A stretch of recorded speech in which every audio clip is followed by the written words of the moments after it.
Honourable Member. Go ahead, Honourable Member.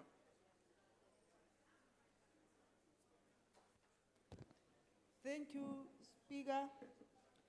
More and more South African nurses are taking their skills and knowledge abroad for the promise of more pay and better working conditions. I move on behalf of ANC that its next sitting of the House debates retention of registered nurses to avoid crisis in South Africa's healthcare services. I so move. Thank you. Any further notices of motion? Yes, Honourable Member. Go ahead. Thank you, Chairperson. Mining unrest has rattled South Africa, causing panic and fears of job losses. I move on behalf of ANC that in its next sitting, the House debates progress made by the mining sector in avoiding turmoil, especially on the platinum belt. I thank you. Thank you. Yes, Honourable Member. Thank you, sir. Noting the arrest of an ANC branch chairperson for conspiracy to commit murder of a DA branch chairperson in Ward 40, Buffalo City Metro, I hereby move on behalf of the Democratic Alliance that at its next sitting, this House debates measures to stop the terrorism used by certain political parties that impinge on voters' freedom, fairness, and opportunity to vote for a party of their choice. I so move. Any further notices of motion? Yes, Honourable Member. Thank you, Chair. Despite the system in the place by government, discrimination against women and children and the disabled continue to exist in many forms. I move that in the next sitting, the House debates eradicating all forms of discrimination wherever they appear. I thank you. Thank you, Honourable Member. Honourable Member. Honourable Member. Thank you very much, Deputy Speaker. I hereby give notice that I shall move on behalf of the IFP that this House at its next sitting debate fracking, in particular in KwaZulu-Natal, and the grave consequences it might pose for the agriculture and other sectors, especially in drought-stricken provinces. I so move. Thank you. Any further notices of motion? Yes, Honourable Member. Thank you, Deputy Speaker. I move on behalf of the ANC that in its next sitting, the House debates implementation of the broadband to connect government facilities in district municipalities. I thank you. Thank you. Honourable Kubisa. Deputy Speaker, on the next sitting day of this House, I shall move that the House discusses the importance of the learner school transport. Thank you. Thank you. Yes, Honourable Member. Thank you, Deputy Speaker. I rise on behalf of the EFF that its next sitting, the House debates and finds solutions on the damage caused by pollution from Idwala mine in Daniel Scales, Northern Cape. I so move. Thank you. Any further notices? Yes, Honourable Member.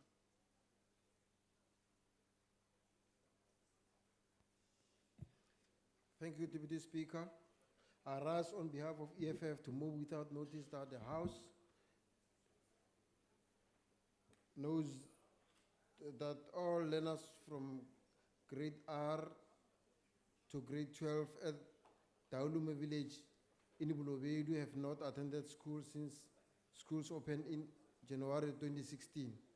Further knows that there was a total shutdown of the village by angry parents who want the introduction of grade 10 at Rasirumo Secondary School because their children are walking long distances to and from school. Acknowledges that the grade 10, 11 and 12 are you going to claim this is a notice of motion? Sounds like something motion else. without notice. Okay, hang on, Okay, hang on. let's- All right. Okay. Okay. Honorable member, order, honorable members, order. Thank you, Honorable Deputy Speaker.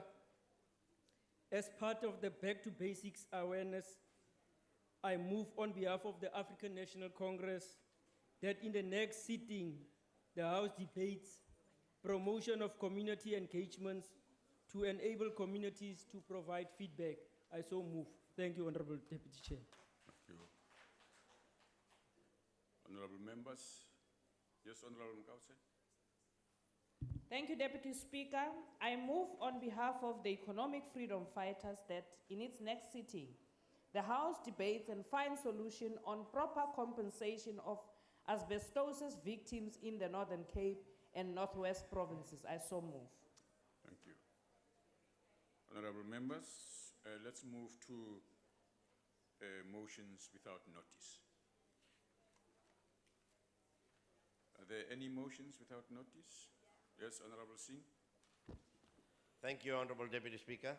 On behalf of the Inkatha Freedom Party, I move without notice that the House extends its deepest condolences to the Mchali family on the sad passing of former KwaZulu-Natal Premier Dr. L.P.H.M. Mchali at the age of 80 on Sunday, 13 December 2015 at Westville Hospital, Durban.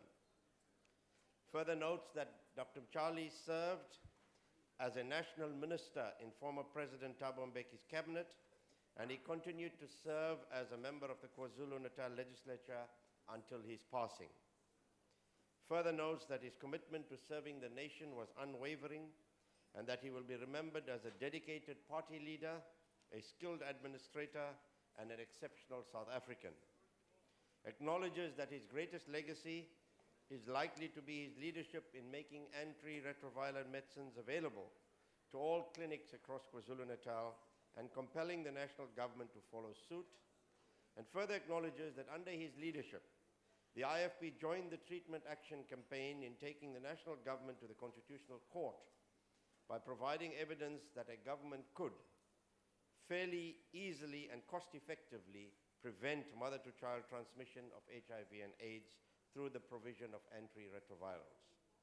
His was a life well-lived, well-deserving of the special provincial funeral for which the IFP is grateful. He will be dearly missed. I so move. Honorable members, if there are no objections, I put the motion. No objections agreed to. Honorable Hope. Thanks, Honorable Deputy Speaker.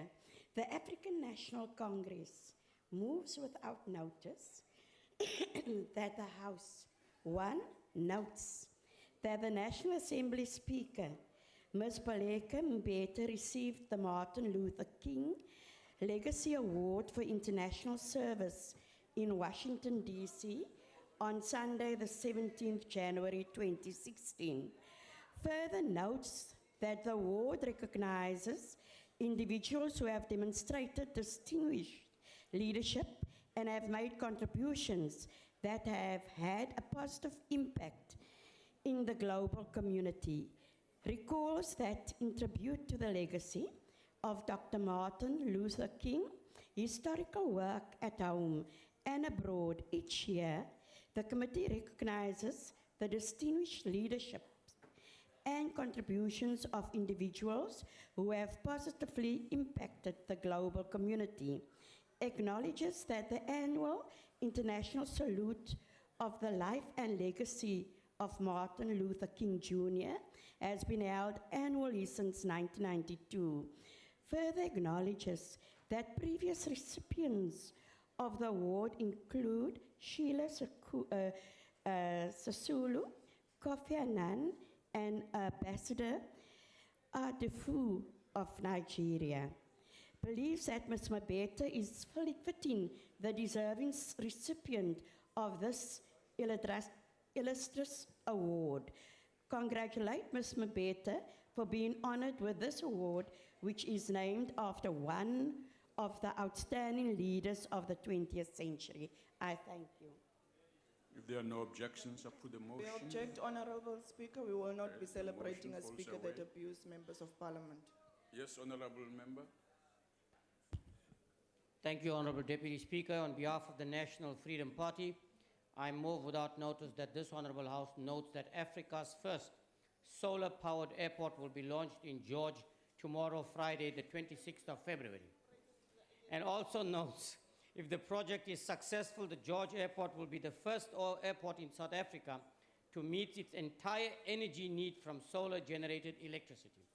Further note that the solar power plant is designed as 200 square meter clean energy source, which will supply the airport with 700 kilowatts of its total electricity needs. Finally, note that by meeting its own energy needs, the George Airport will become energy self-reliant and will be less burdening on the local electricity grid, freeing up energy potential and capacity for future local housing and infrastructure development. Wherefore, we call upon this Honourable House to commend the Department of Transport and its agency, the Airports Company of South Africa, on the environmentally sound and sustainable project, and encourage the Ministry and AXA to expand the project, if successful, to as many of our airports as possible, and in doing so, assist South Africa in embracing alternative sources of energy. I thank you. If there are no objections, I put the motion. Yes, Honourable Member at the back.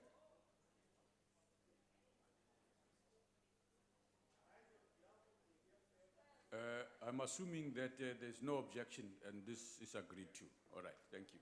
Go ahead, Ndat.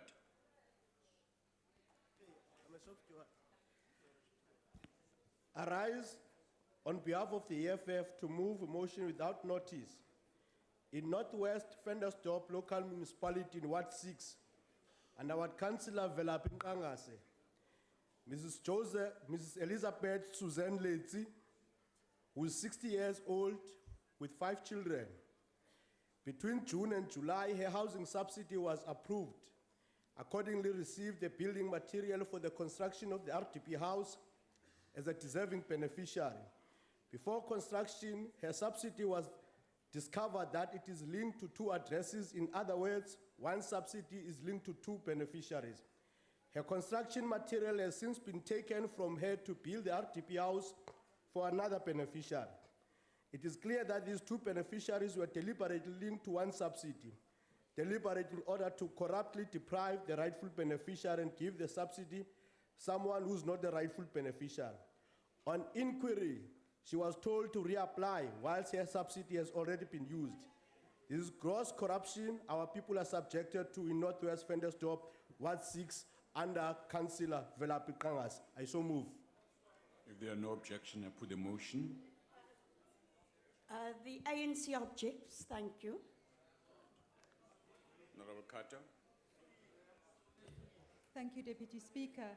Deputy Speaker, the Congress of the People moves without notice that the House notes that at roughly 4 o'clock on the morning of Thursday, the 31st of January 2015, celebrations by a group of young revellers almost ended in tragedy when one of them was swept out to sea at Kgosi Beach on the KwaZulu-Natal north coast. Notes in this regard that Luke McCracken, a young resident of Kgosi Beach, was awoken and asked to assist. Notes that McCracken, without regard to his own safety and in the darkness of a night, despite rough sea conditions, risked his own life to successfully search for and to rescue the distressed person, Daniel J.R. Tihole. Commends Luke McCracken for his unselfish humanity, his bravery, his sense of Ubuntu, and commitments to a fellow South African. I so move. If there are no objections, I put the motion. No objections, agreed to. Honourable Member, I see you are straining there to protest. Thank you for recognizing me, Deputy Speaker. I hereby move on behalf of the Democratic Alliance that this House notes the plea by the Human Rights Campaign to the World Bank that it develops policies that consider the unique needs of lesbian, bisexual, and transgender women.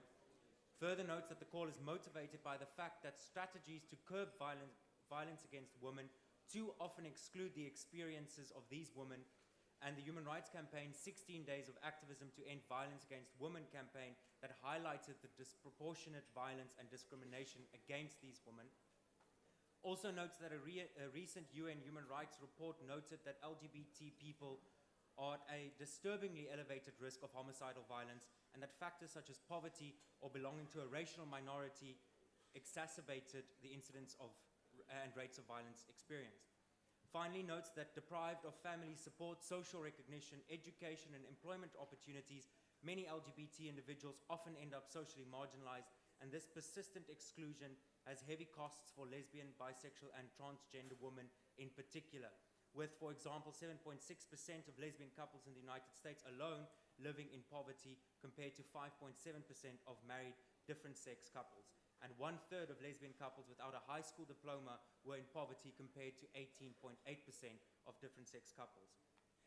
That we then call on stakeholders, including government, to give specific attention to the plight of lesbian, bisexual, and transgender women.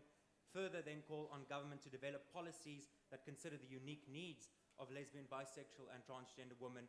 And finally, call on government and research organizations to conduct studies into the social marginalization and disproportionate violence faced or experienced by lesbian, bisexual, and transgender women in South Africa. I so move. If there are no objections, I put the motion. No objection, agreed to. Yes, Honorable Mbata.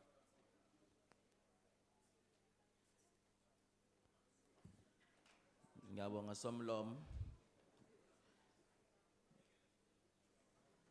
EFF sukuma nokubeka ukuthi sibonile udlame olukhulu olenzekayo kakhulukazi kuleli sonto olwenzekile kuzona zonke kakhulukazi ku-University yase Northwest ne-University yase Pretoria udlame olwenze ukuthi abantu abasha abafunda kulezi zakhiwo zemfundo ephezulu bakhombise okukhulu ukungahambisani nezimo abahlangabezana nazo. Siyabheka futhi ukuthi kuzona zonke izakhiwo nezinhlelo zemfundo ephezulu kusekhona okukhulu okwenza ukuthi ingane yomuntu omnyama ingakwazi ukuthola usizo nokwamukeleka okwenza ukuthi ifunde njengayo yonke ingane yase South Africa. Sibheke futhi nokuthi ama-universities wonke lawa sebaliwe akwazile ukuthi asebenzise ukukhulu ukwazi ukuthi abafundi izidingo zabo abakwazi ukuthi bazimele base besebenzisa amaphoyisa.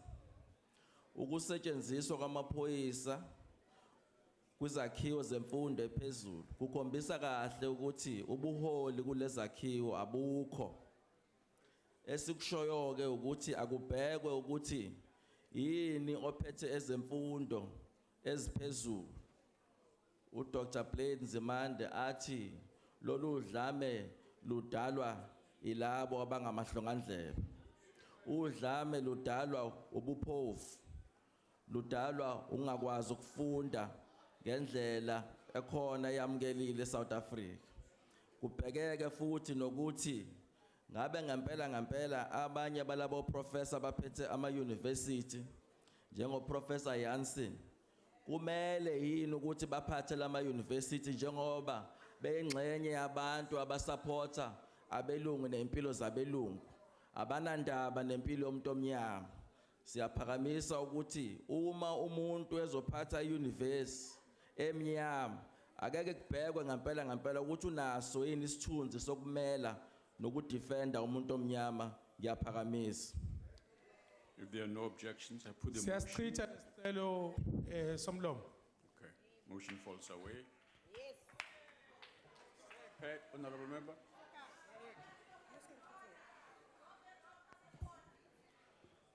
The African National Congress moved without notice that the House notes with great shock the hospitalization of Generation Actor Rapulane Sepemo, who plays Dau Mohale due to horrific car accident in which two vehicles collided on the N14 near R55 near Diepsloot, north of Johannesburg, on Sunday, 14 February 2016. Further notes that 2 men were killed while 4 others were injured in that accident. Believes that fatal car accident most of times are as a result of human factors occurring as a result of speed that is too high, overtaking in the face of oncoming traffic, hit and run, and driving under the influence of alcohol. FERA believes that a death of loved one is a very painful experience to the family and friends, calls upon road users to be cautious on the road and drive safely and obeys rules of the road and traffic signs, especially as we approach the Easter weekend. Extend its sincere condolences to Donovan Van Zyl and Jacobus Kutsia families and friends who lost loved ones in that accident, and wishes Rapulane Sepumo a speedy recovery, and as he recaptures us at his home. I thank you so much. If there are no objections, I put the motion. Deputy Speaker, we object on the basis this motion was raised by PAC on Tuesday. This is plagiarism that is doing that. Honourable member, go ahead. Deputy Speaker, I hereby move on behalf of the Democratic Alliance that this House notes that for more than 4 years, mentally ill patients at Letaba Hospital have not been held in a safe environment with seclusion rooms. Vulnerable patients were moved twice in the last 4 years due to a sewage leak in 2011 and a subsequent fire in September 2014. Currently, these patients are sharing a ward with patients recovering from surgery. The DA has been reliably informed that the lack of a Directorate of Mental Health in Limpopo, as well as a non-functioning mental health board in Mopani district, are the main reasons why critical provisions of the Mental Health Act are not being implemented. The mentally ill patients' rights are being violated, and they are not kept in a safe environment or receiving treatment. In addition, some mentally ill patients traumatize other patients and nurses and also cause damage to the building. These patients, Deputy Speaker, are the most vulnerable members of our society, and all measures must be taken to ensure that they are cared for. The DA therefore requests that the Portfolio Committee on Health investigate why the strategic mental health plan has not been implemented in Limpopo. The Democratic Alliance stands in great admiration of the nurses and other staff at this hospital who have to endure working under difficult conditions in caring for our ill. Government appears to have forgotten Letaba's mentally ill patients. I thank you. If there are no objections, I put the motion. No objections, agreed to. Honorable Mfundisi. Honorable Meshwe. Deputy Speaker, I move without notice that the House notes that the Canadian Parliament passed a historic motion on Monday which formally condemned an anti-Israel BDS movement. Further notes that the Conservatives, including former Prime Minister Stephen Harper, who attended the session to cast his vote against BDS, joined the Liberals in overwhelmingly supporting the motion in a vote of 229 for and 51 against. Further notes that the motion states that, and I quote, given that Canada and Israel share a long history of friendship as well as economic and diplomatic relations, the House rejects the boycott, divestment, and sanctions movement which promotes the demonization and delegitimization of the State of Israel, and call upon the government to condemn any and all attempts by Canadian organizations, groups, or individuals to promote the BDS movement, both here at home and abroad, close quote. Congratulates the Canadian Parliament for fighting anti-Semitism in all its forms. I move. If there are no objections, I put the motion. We object, Honourable Speaker. All right, motion falls away. Yes, Honourable Member. Thank you, Deputy Speaker. I rise on behalf of the EFF to move without notice that the House notes that the municipality officials of Emakhazen local municipality in Mpumalanga deliberately supplied dirty water to the community of Siyatutuka Township. Further notes that this unqualified ANC deployee that was channeling water directly from the dams, bypassing the water purification process and feeding it directly to the community for consumption. acknowledges that the community is now at a greater risk of getting waterborne diseases as a result of this municipality's ineptitude and the ANC's practices for employing people with no skills and qualifications. Further acknowledges that as a result of this, the HA Grove Hospital in Emakazeni treated 19 patients for stomach cramps and diarrhea, and the patients were being advised to boil water before use. Further notes that the problem of water quality and the degeneration of water infrastructure is a critical problem in South Africa, and that instead of having the minister who is serious about the provision of good quality water, Mr. Zuma is forcing an incapable minister down our throats as a nation, with disastrous consequences for the health of our people. Calls for the 4-day wonder former Minister of Finance, now responsible for local government, to prove himself by dealing decisively with municipalities that do not take their work of providing services to the community seriously. Further calls the short-skirt Minister of Water and Sanitation to realize that a portfolio has nothing to do with showing balm, but everything to do with supplying good quality water infrastructure to our people. I so move. Thank you very much. If there are no objections, The ANC objects, and it must be totally withdrawn because he has BAM written in it. Did not take the opportunity to subject that statement to the ruling you're making now. Honourable So member.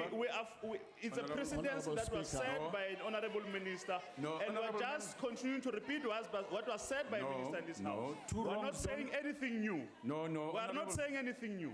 Honorable members, two wrongs don't make a right. No precedent is set. You can't repeat insults because it suits you. You are out of order, in fact.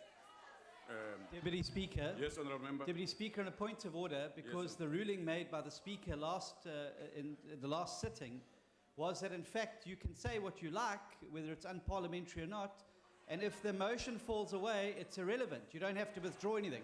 It's an incorrect ruling, but until that ruling is corrected in the House, that's the precedent, I'm afraid. And that's exactly what happens when the Speaker No, doesn't you- make rulings when these irregularities are pointed out to her. No, Honorable Steenhuisen, if it's wrong, you can't repeat it. It shouldn't be repeated.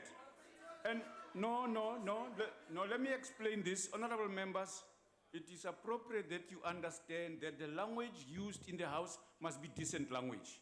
It is inappropriate for anyone to use it for whatever reason. Even if the motion falls away, the point I'm making, don't interrupt whilst I'm speaking, sir. Take your seat. Take your seat.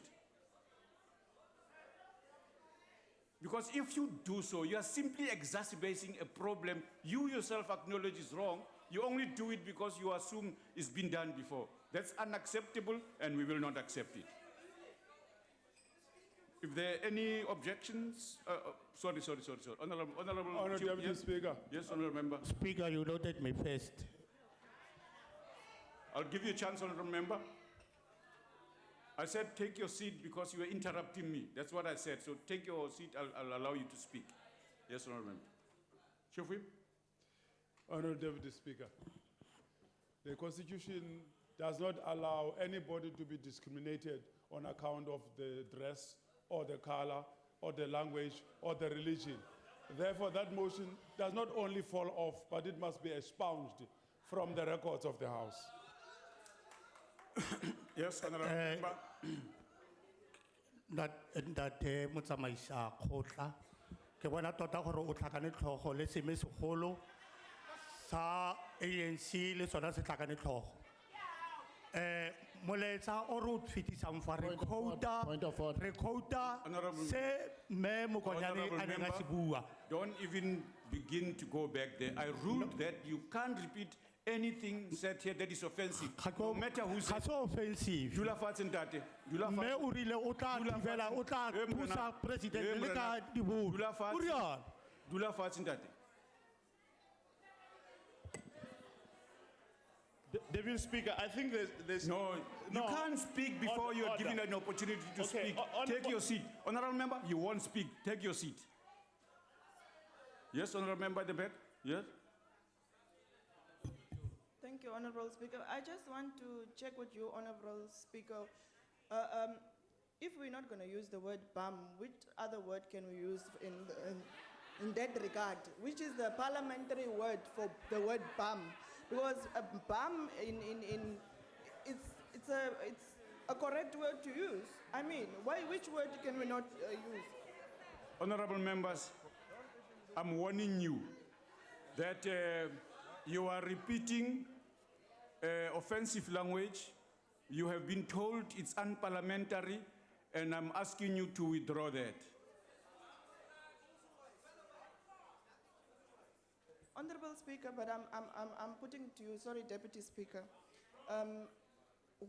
It's buttocks parliamentary. Can we use buttocks? Honorable member, you are an adult. I wish to appeal to you to realize that every time you use this and you refuse to withdraw it, I'm going to throw you out of the house.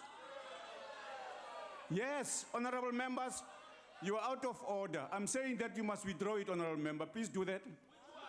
Withdraw the words I said you must withdraw. You heard me. Honorable member, take your stand there.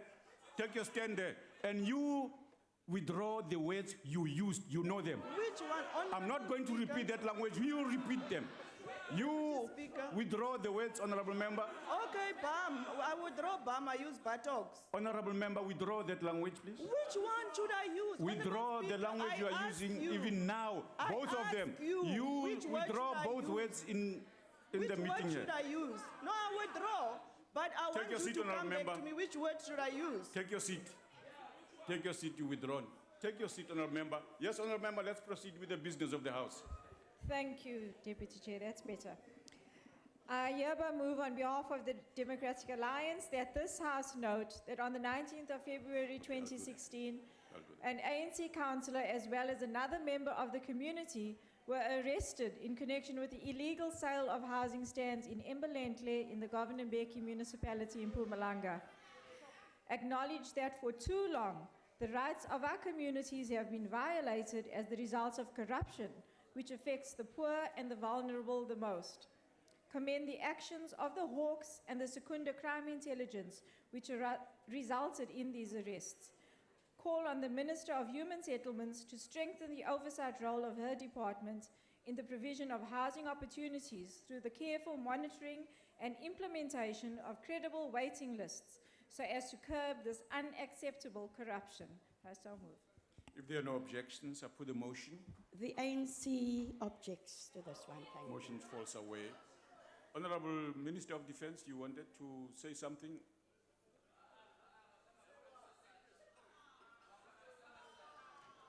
No, Chair. Thank you. I just think that it is unfair that if you are not rude, if you are not going to be disruptive, then you will not be recognized in the House.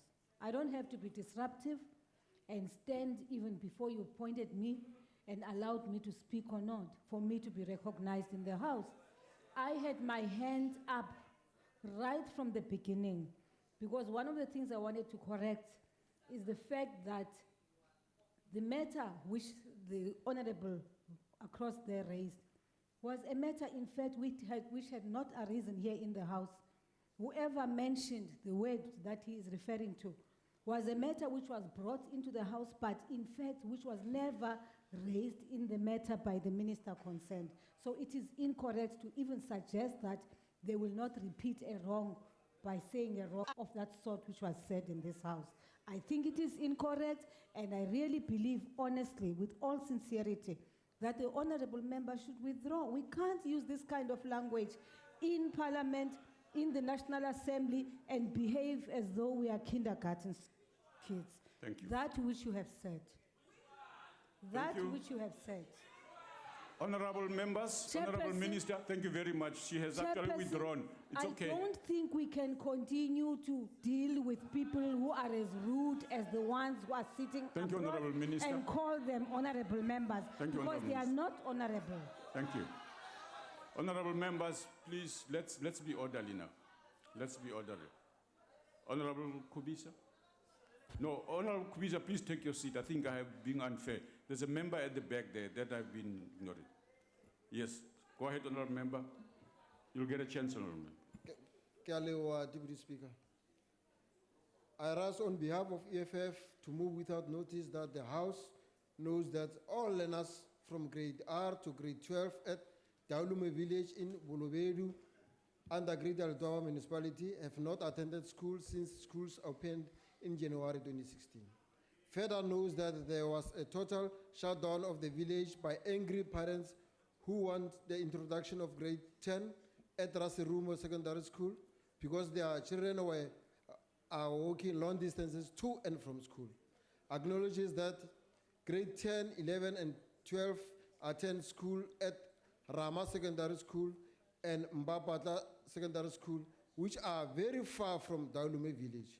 Further acknowledges that learners who attend school at Rama Secondary School have to walk 19 kilometers to and from school, whilst learners at Mbapata Secondary School walk about 15 kilometers to and from school.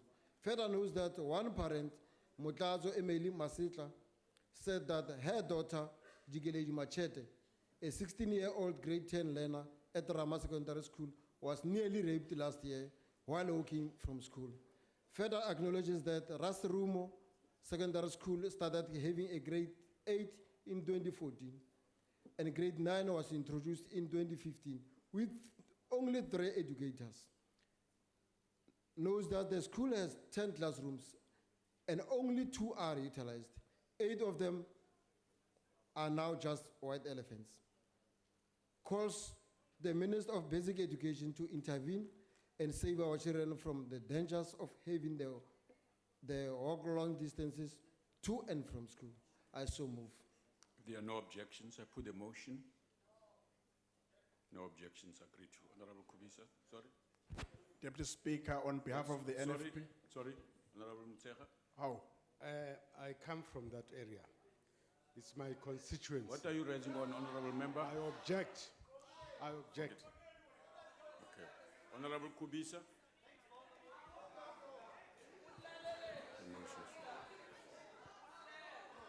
Order, honorable members, order. Kubeka Baba. Deputy Speaker, on behalf of the NFP, I move without notice that this Point House... of order. What's your point of order, honorable member? Honorable Deputy Speaker, Honorable Mochecha is a great niece of. What are you raising on, honorable member? I'm coming to a point no of order. preambles, no preambles and stories here. Okay, my point of order is what Honorable Mochecha is wearing is a traditional dress from Queen Mojaji. So sit down, honorable member. That's not a point of order. You're whoever is wasting time. ridiculing that dress Sit is down. out of order. You are out of order. Sit down, honorable member. Go ahead, honorable Kgosi. Deputy Speaker, I move without notice that this House notes that the Passenger Rail Agents of South Africa has reportedly paid 37 million in the past 3 years to employees who have been suspended on a full-time pending disciplinary action. And also notes that South Africa is in the midst of economic crisis where all unnecessary and wasteful expenditure by the state entities must be scrutinized very closely, and all state institutions have been urged to implement cost-cutting measures. Finally notes that the standard guidelines for disciplinary action requires that suspensions must be dealt with and concluded within a reasonable time, and ideally within 3 months. Wherefore, we call upon this honorable House to convey its displeasure at the long delays in finalizing disciplinary actions at PRASA and the resultant fruitless and wasteful expenditure that flows from these delays, and calls upon the management of PRASA to get its house in order and make every effort possible to finalize all outstanding disciplinary processes without any further delay. I so move. If there are no objections, I put the motion. No objections, agreed to. Honorable Likota. Thank you, Deputy Speaker. Deputy Speaker, I move without notice that the House notes that on the 27th and the 28th of February, the Cancer Association of South Africa will be hosting the 13th Cancer Shavaton in shopping centers across the country. 2, that business and various workplaces will be supporting Cancer's 13th Shavaton from the 29th of February to the 4th of March. Thirdly, that further notes that cancer is a life-threatening disease which affects millions of South Africans, men and women, young and old, rich and poor. Fourthly, that with more than 200 different kinds of cancer, it affects the lives of 1 in 4 South Africans, with more than 80,000 dying from the disease each year. Fifthly, recognizes that cancer is one of the largest funders of cancer research in South Africa, facilitating care and support to those who are diagnosed as well as their families. Sixthly, acknowledges that everyone who knows someone who has been touched by cancer, acknowledges that everyone knows someone who has been touched by cancer, calls on South Africans and members of this House to show solidarity by shaving off their hair or coloring their hair. I so move. If there are no objections, I put the motion. No objections, agreed to. Yes, Honourable Member. Ndiko libuwa muthusa dzomo la Parliament. Ndiko ima ndiko dzinginya ndo imela lihoro la Economic Freedom Fighters. Ndiki dzinginya khandu ino ndiso disa ndibadzo ya uri hange Limpopo una masipala wa chitiriki wa Vhembe una hoyo masipala ukolangiwa nga ANC. Masipala hoyo wo wa dzichumelo dzoṱhe dzine nga nṱhani ya vhuaḓa a u tshena na tshithu na tshithihi tsho no khou tshimbila. Masipala hoyu u khou balelwa no isa maḓi a u nwa kha vhathu no lugisa dzi storage zwine zwa vha tshidziki tsha dzi pfanelo dza vhathu u ya nga ndayotewa yashu. And hoyu masipala una PMT ine i vhukati no khakhamujana na masheleni vha tshi appointa kana vha tshi hira dzi security companies vha songo tevhelela dzi procurement procedures. Hoyu masipala wo wa kha sia ḽa masheleni hune vha ANC a ri ḓivhi ndi nga mini vha sa rumi vho minister vha COGTA uri vha ye vha dzhenise mulayo wa ndayotewa wa 101A or B uri hoyu masipala u vheiwe kha ndango ya muvhuso wa vhukati. Futhi dzi bada dzoṱhe dzine dzavha dzi khou ya kha dzi kiliniki dza mahayani dzo vhaisala nga nḓila ine goloi dzine dza nga tshimbila ndi dzine dzo no pfhi dzi 4x4 sa ngei Gombani. Futhi ri dovha ra ri hafha hune ha vha na dzi kiliniki dza mahayani a huna ambulance na nthihi ine ya vha i hone ine ya nga thusa vhathu vho hanganeaho vho no khou ya zwibadela. Zwino ri khou ri mimasipala heyi yoṱhe yene khou controlwa nga ANC Limpopo i a fhiwa tshelede yo no pfhi MIG ine ya vha i yo thusa uri vha lugise dzi bada.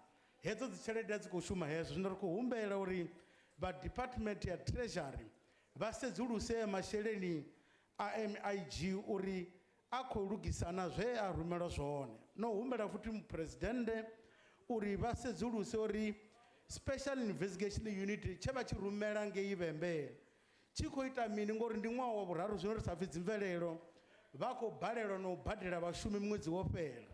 Ndi khou dzinginya ndi khou takala ngori na muthusa president Vho Ramaphosa zwine ri khou amba ndi ṱhanzi yanga vha zwi ḓivha. Ndi khou dzinginya. If there are no objections, I put the motion. Yes, Honourable Member. Allow. The ANC objects. Thank you. Okay, all right. Yes, Honourable Member. Point of order. Yes, what's the point of order? I just want to get assistance. Is the member knowing exactly what she's objecting on? Do you know the rules that you should not raise frivolous point of order? Take your seat. Go ahead, Honourable Member. Thank you, Deputy Speaker. I rise on behalf of the Democratic Alliance to move that we are approaching the 2016 local government elections at a time when the national fiscus is under considerable strain. At the same time, the African National Congress is under pressure to perform well to safeguard its ever more increasingly beleaguered hold on power. In addition, rumors have it that the ANC itself currently is suffering from severe budgetary constraints. Under such circumstances, the temptation to use public funds to pay for the party activities must be intense. Indeed, we have recently seen in the lead up to the hotly contested by-elections in the Klokwe municipality that the ANC has succumbed to that temptation. It is desperate in its desperate attempts to convince voters not to throw in their lot with opposition parties which, to put it bluntly, are just more attractive to voters right now. Municipal vehicles and staff are openly contributing to the ruling party's campaign activities. Shame on them. Misappropriation of monies held in trust is criminal behavior at the best of times. When it is done under the guise of providing a better life for those who are being robbed, it becomes the most heinous and egregious of crimes. The Democratic Alliance is alert, observant, and determined to root out this evil. Be warned. I so move. If there are no objections, I put a motion. The ANC objects to that motion. The ayes corrupt to. Yes, honourable member.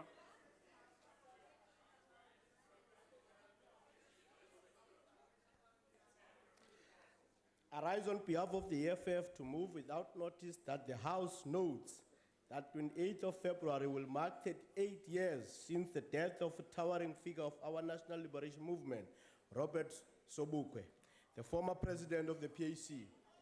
Further notes that Sobukwe was founding NEC member of the ANC Youth League in 1944 and was together with A.P. Mda the brains behind 1949 program of action of the ANC, which among other things called for political and economic freedom for African people and expropriation of land without compensation. Acknowledges that after breaking from the ANC and forming the PAC in 1959, he led what could go down in history as a defining moment in the struggle for national liberation, the past boycott which resulted in the massacre of hundreds of black people in Sharpeville, Langa, and elsewhere in the country. Further acknowledges that because of a racist apartheid government was so afraid of his Africanist ideas that the white minority parliament passed the Sobukwe clause, empowering the then justice minister to prolong his sentence to an additional 6 years to the 3 which he served in Robben Island. Remember that he was kept incommunicado from the rest of the political prisoner, and it was even a crime to wave at him. Acknowledges that Sobukwe died a lonely and excruciating death as a result of cancer in 1978, and that ever since there have been suspicions about how he died, with many believing that he was poisoned by the apartheid regime.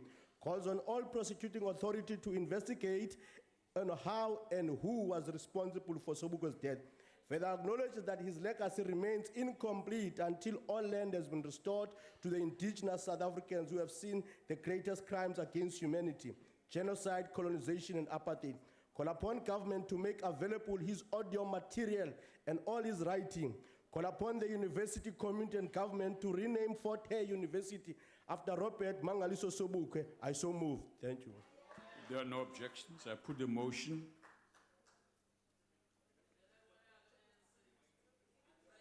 No objections, agreed to.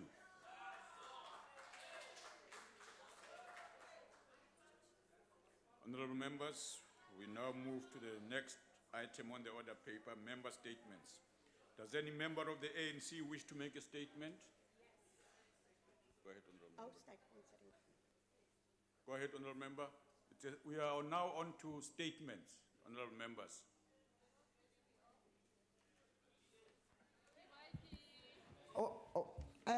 Sihlalo lapho ngaphambili. Sihlalo.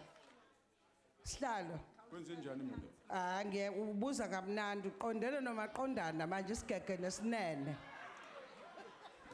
Ngicela ukhuze labantu bakho bangaphesheya. Ngicela ukhuze labantu bakho bangaphesheya. Ngoba uyabona njengoba sila abazama ukubheka amazwi abawakhipha emlonyeni wabo. Uyamuzwa futhi omunye usesuka ngaphetshe uzosukela la. Mqoshe nango.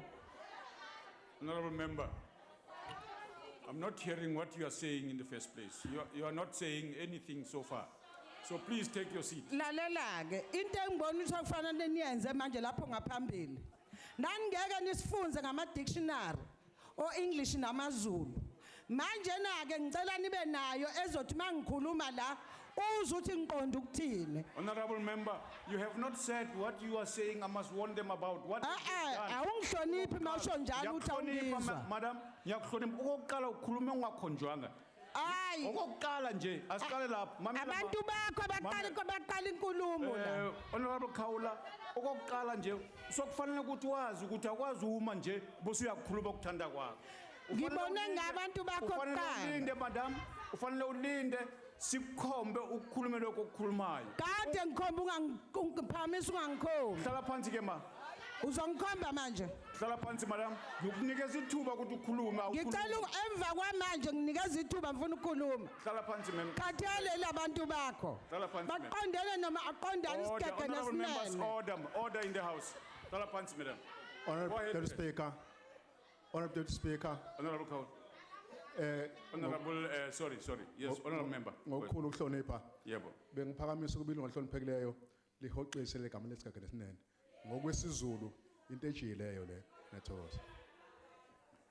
Izanga njalo ma nangu ucela ukuthi uhoxise lelo gama.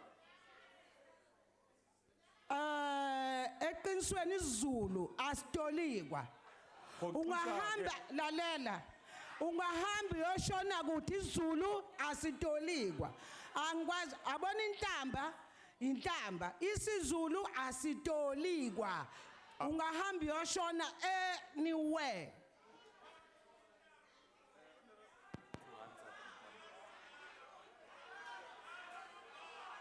Honorable members, you are out of order. Honorable Khawula. Awusize sikwazi ukuqhubeka nomsebenzi wenu. Uyabona kuyimanje usipho wakho usibu wakho nangu la. Uzonzani la? Uyamuza ukuthi uthini? Uyamuza ukuthi uthini emncane angaka hloniphe? Honorable member, ngicela uhoxise amagama oceliwe ukuthi uwahoxise. Mana ke uyabona njengoba sila sihlukene. isiZulu asitolikwa nawe kunamagama ongathi mawasho lapho ngesixhosa uthi inhlamba akuyona inhlamba ungahamba yoshona akuyona inhlamba isigege nesinene kushona ukuthi umaqondana. Honorable member ngicela uhlala phansi. Ngiyabonga. Ngicela uhlala phansi mem. Ngiyabonga usuku oluhle. Kubeka ma. I'm going to come back, honorable members, I'm going to come back on this matter. Ngoba kucacile ukuthi abantu bayo baqasha ngesithupha basebenzisa ulimi elingamukelekile sizobuyela kuwena ma ngicela ukuthi ungakhohlwa ukuthi uma ucela ukuthi uyenze into ongayenzi uphula umthetho wendlu sokuphindela kuwe. Qhubeka madam. Ndolivuwa mzula chidulo ngachivenda riri linaka lichihoha lingwe didingwe lichihohwa liri mabalanga akhuzuwa. Marapeze, I would like to indicate that the opening of the Deep Sloot Police Station on Friday, 19 February 2016 demonstrates the seriousness of the ANC-led government's commitment to bringing police services closer to the people. As such, the ANC welcomes the opening of this newly built police station in support of the Frontline Service Delivery Program. A fleet of 21 police vans has since been handed over to the new Deep Sloot Station commander. The ANC is of the view that the community of Deep Sloot will not feel safer with the new police station will now feel safer with the new police station in place. It is going to bring much needed relief to the community as their complaints will be attended to timeously. The ANC views this project as a means aimed at further reducing levels of crime, as there is going to be more police visibility and more police focus on hotspot areas. The ANC calls upon the community of Deep Sloot to work with the police, as it is the only way to win the war against crime. Honorable member, your time has expired. DA. Thank you very much, Deputy Speaker. Deputy Speaker, the coming month of March will mark the year anniversary that our country has been without an Inspector General of Intelligence. This is a complete disgrace and a derogation of our constitutional duty. This important position will require a South African citizen to provide civilian monitoring of the activities of the intelligence services of our country, as envisaged in Section 210B of the Constitution. The framers of the Constitution required the appointment of the Inspector General of Intelligence to be passed by 2/3 of the members of this House. This was done precisely to ensure that the nominee was a fit and proper person to perform the task and was seen as a non-partisan overseer of these sensitive services so vulnerable to political abuse and manipulation. The position has remained vacant for so long because the ANC insist on trying to foist the name of former ANC MP and secrecy bill apparatchik Mr. Cecil Burgess on this House, despite knowing that he will not meet the required threshold due to his imminent unsuitability for the role and his partisan executive-minded behavior. When will this ANC government put the Constitution and integrity of this Parliament before the ego of one man and bring to the floor of this House a suitable candidate who we can appoint to start fulfilling this constitutional obligation? We challenge the ANC to stop bottling this matter and either bring Mr. Burgess's name to the floor of this Parliament where we can pass judgment on his suitability, or by the close of this first term to commence steps to find a new candidate. Kgosi, Speaker. Kubuhlungu ukwazi ukuba emva kweminyaka eyi-22 yenkululeko abahlali basenyuyanisweni eCofimvaba kumasipala we-ANC insika yethu badilizelwe izindlu zabo abazakhele ngokwabo emva kweminyaka behlala kule ndawo.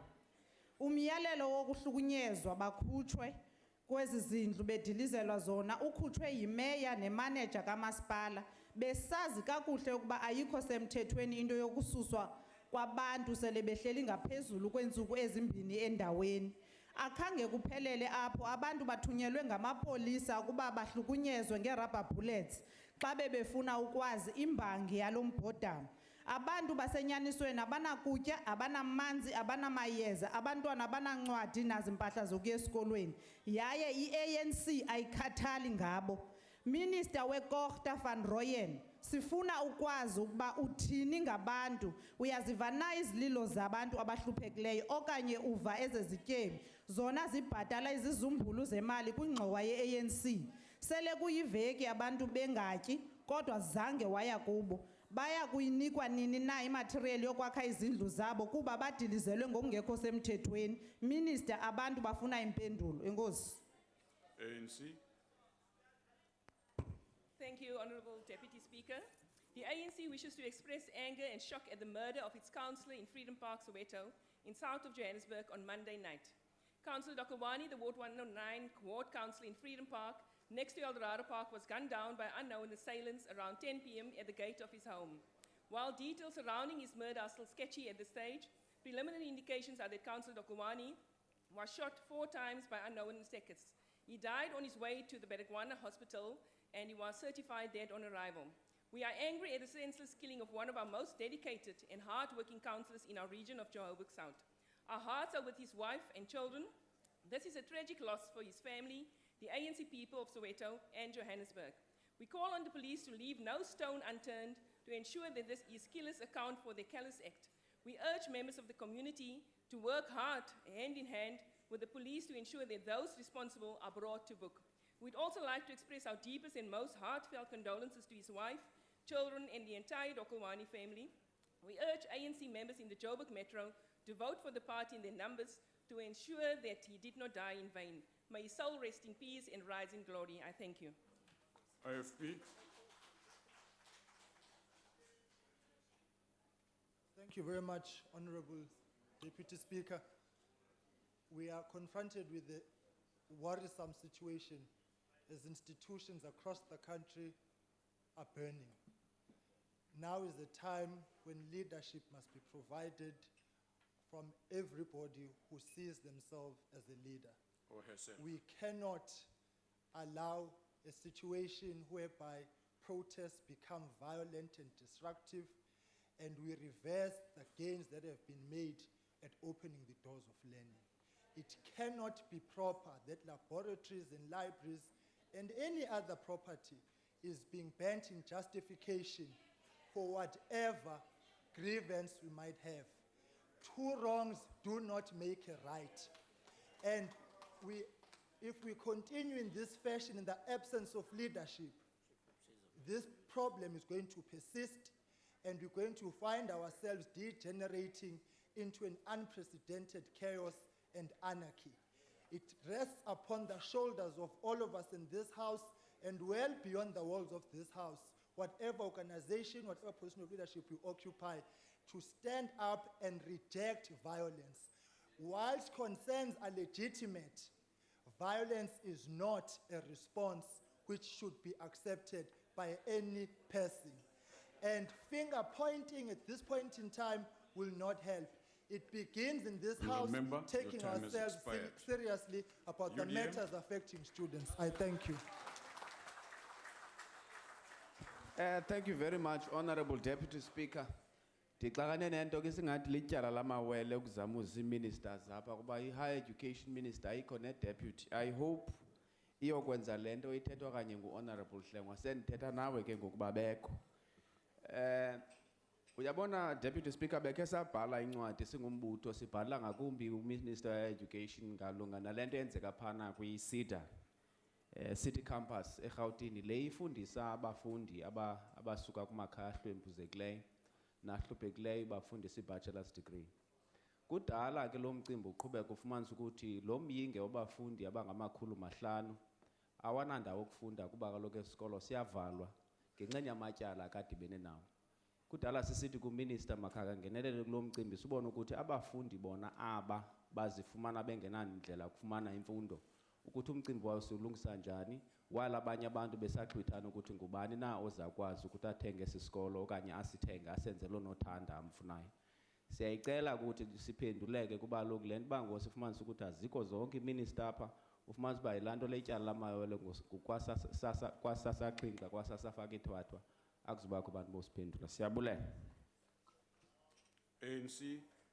Thank you, Deputy Speaker. 7.7 million rand opened in Lerume Northwest.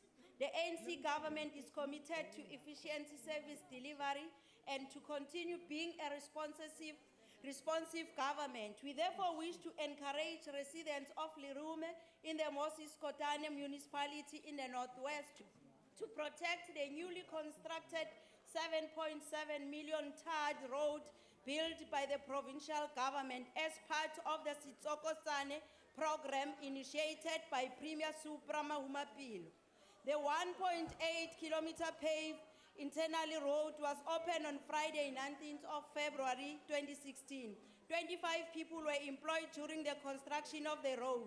The municipality has allocated 72.3 million for construction of internal roads and storm water projects for various villages as one of the key priorities of this financial year. We urge the community of Lerume not to vent their anger in destroying what the ANC government has done for them, no matter how angry they are. We call upon people to take ownership of the road, engage tribal authority and municipality to resolve any issue that may have. I thank you. ACDP.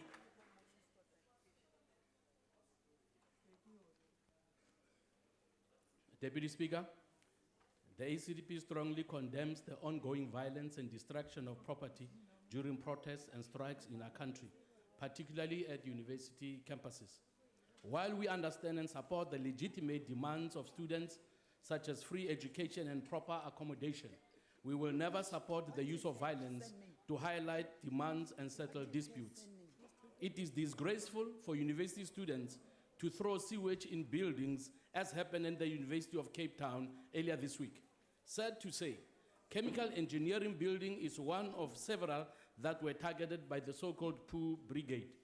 These are individuals who should be adding value to the university intelligentsia, but who have chosen rather to undermine their own dignity and the dignity of others. The ACDP further strongly condemns the behavior of student protesters who disrupted a student prayer gathering at the University of Free State. Authorities must not allow hooligans masquerading as students to turn legitimate concerns of students into a rebellion that even denies Christian students their constitutional right to pray and worship freely. We call on government, particularly the Minister of Intelligence, to get their operatives to do their work so that South Africa does not descend further into anarchy. We also call on churches to support prayer gatherings for peace at different campuses across the country, and for all peace-loving South Africans of all race groups to stand together and expose and isolate the enemies of peace, unity, and inner land. Thank you. Yeah. ANC. Thank you, Deputy Chief Whip. The ANC commends an initiative led by the Department of Science and Technology of donating 4 mobile computer labs, with each consisting of 40 computers to non-government organization in Pilontle to assist 29 schools in Umkhayagude district in KwaZulu-Natal. This will help in improving the quality of education and eliminating the disparities, particularly in the area of mathematics, science, and technology and language development. The majority of schools in KwaZulu-Natal and other rural provinces lack access to computers labs for learners. For this reason, the area Umkhanyagude was earmarked to benefit from the Impilontle computer-based learning initiative. Then mobile labs are expected to assist the learners to improve their mathematics science skills in a district where performance in this subject has traditionally been poor.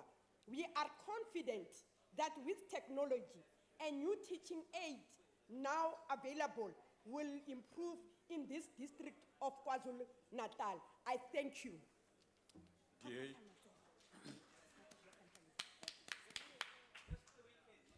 Deputy Speaker, Order. swift justice for drunk drivers and those suspected of being on drugs can happen if substance testing is equally swift. It takes about 6 weeks to test for alcohol when one test takes only 20 minutes. It takes on average 3 to 6 months to test for drugs where one test takes between 1 to 2 days. Longer because, unlike alcohol, the analyst does not know which drug to look for. Turnaround time, therefore, is extremely slow. The health department's forensic chemistry laboratories cannot cope.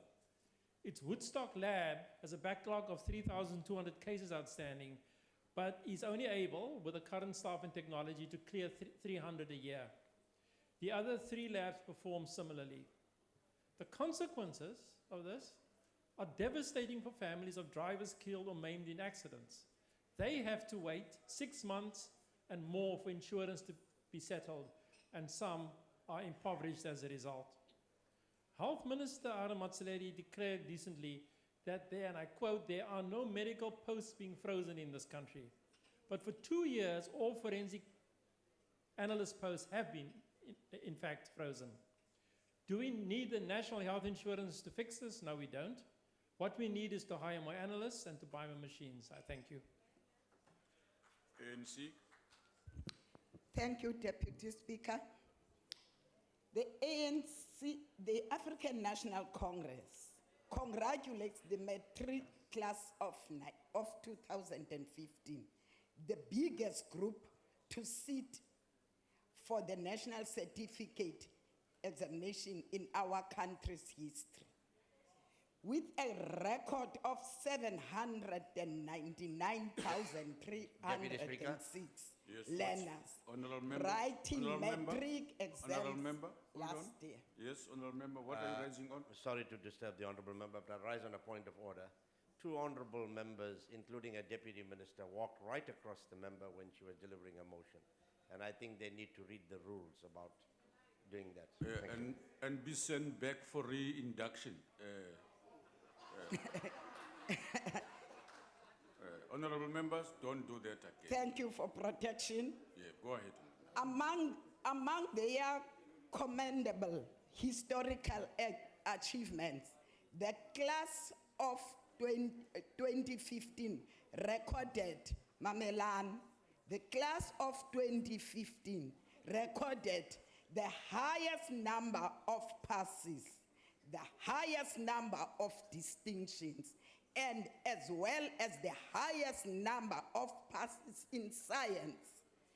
While we have noted a decline in the overall pass percentage last year, We take comfort in the fact that more learners passed with university entrances than the previous years, with Gauteng leading the pack of this regard. Ewe, itsho. This is also another confirmation that Honourable Member, the regret your term policies has of the expired. ANC-led Ahang. government are opening the doors of learning. Thank you. Ahang.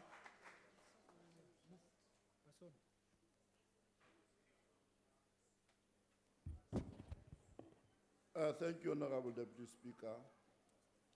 As Ahang SA, we wish to table our concern with regard to the current situation of our education, starting with declaring our vision and mission as follows. The vision on education is to establish quality and equal education to all citizens in South Africa, empower a learner from childhood to adulthood in order to access lifelong learning through their capabilities, skills, and entrepreneurship towards improving their quality of life. The mission is to assist outstanding educators, attract students and the entire society to the profession of education. It will be of a good cause if learners could be grouped according to their capabilities, e.g. music and art and technology. The learner should be capacitated from grade R up to tertiary level. We also declare that the language of learning and teaching from grade R to grade 12 should be African languages, and English will be an additional subject. At the tertiary level, it will be the student's choice. According to the trends in international mathematics and science study, in the year 2014, South Africa obtained position 62 out of 63. Out of 63 countries that participated in international assessment, it scored below the benchmark. This is the indication that our education is in crisis. Honourable Member, your time is in crisis. It's over. ANC. Thank you, Honorable Deputy Speaker. As part of the National Youth Policy for 2015-2020, developed for all young people in our country, the Deputy Minister in the Presidency for Planning, Monitoring and Evaluation, Honorable Butima Namela, interacted with youth from Philippi, Nyanga and Guguletu in Cape Town on Monday, the 22nd February 2016. The objective of the Imbizo was to highlight the dangers of substance abuse and other social ills affecting young people. The Imbizo also contributed in sharing knowledge about service provided by government to young people pertaining to further education and career choices, services that were provided from the NYDA, NSFAS, as well as the Department of Higher Education. Prior to the Imbizo, the Honorable Deputy Minister paid an unannounced visit to Umvula Primary School, where he handed over school shoes and bags to needy children.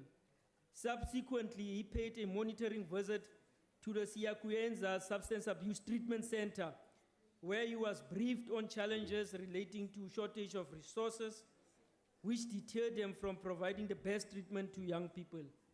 Thank you, Honorable Deputy Speaker. Thank you. Thank you, Deputy Speaker. Deputy Speaker, I'd like to tell you a story about rubbish. You see, on Sunday, after 2 weeks wherein the Buffalo City Metro Municipality had failed to collect their rubbish, residents of the municipality started dumping hundreds of black bags filled with household rubbish outside municipal offices. The city is filthy. Rubbish blows in the main streets. Piles of uncollected rubbish mount up next to clinics and creches, attracting rats and other health risks. We are reliably informed that only 2 rubbish trucks out of a fleet of 26 are operational, and that the workers in the solid waste department have been on strike since last week over the non-issuing of uniforms. And the contractors working on the rubbish tips are paid intermittently or not at all, meaning these sites are deteriorating rapidly and becoming a major hazard to surrounding communities.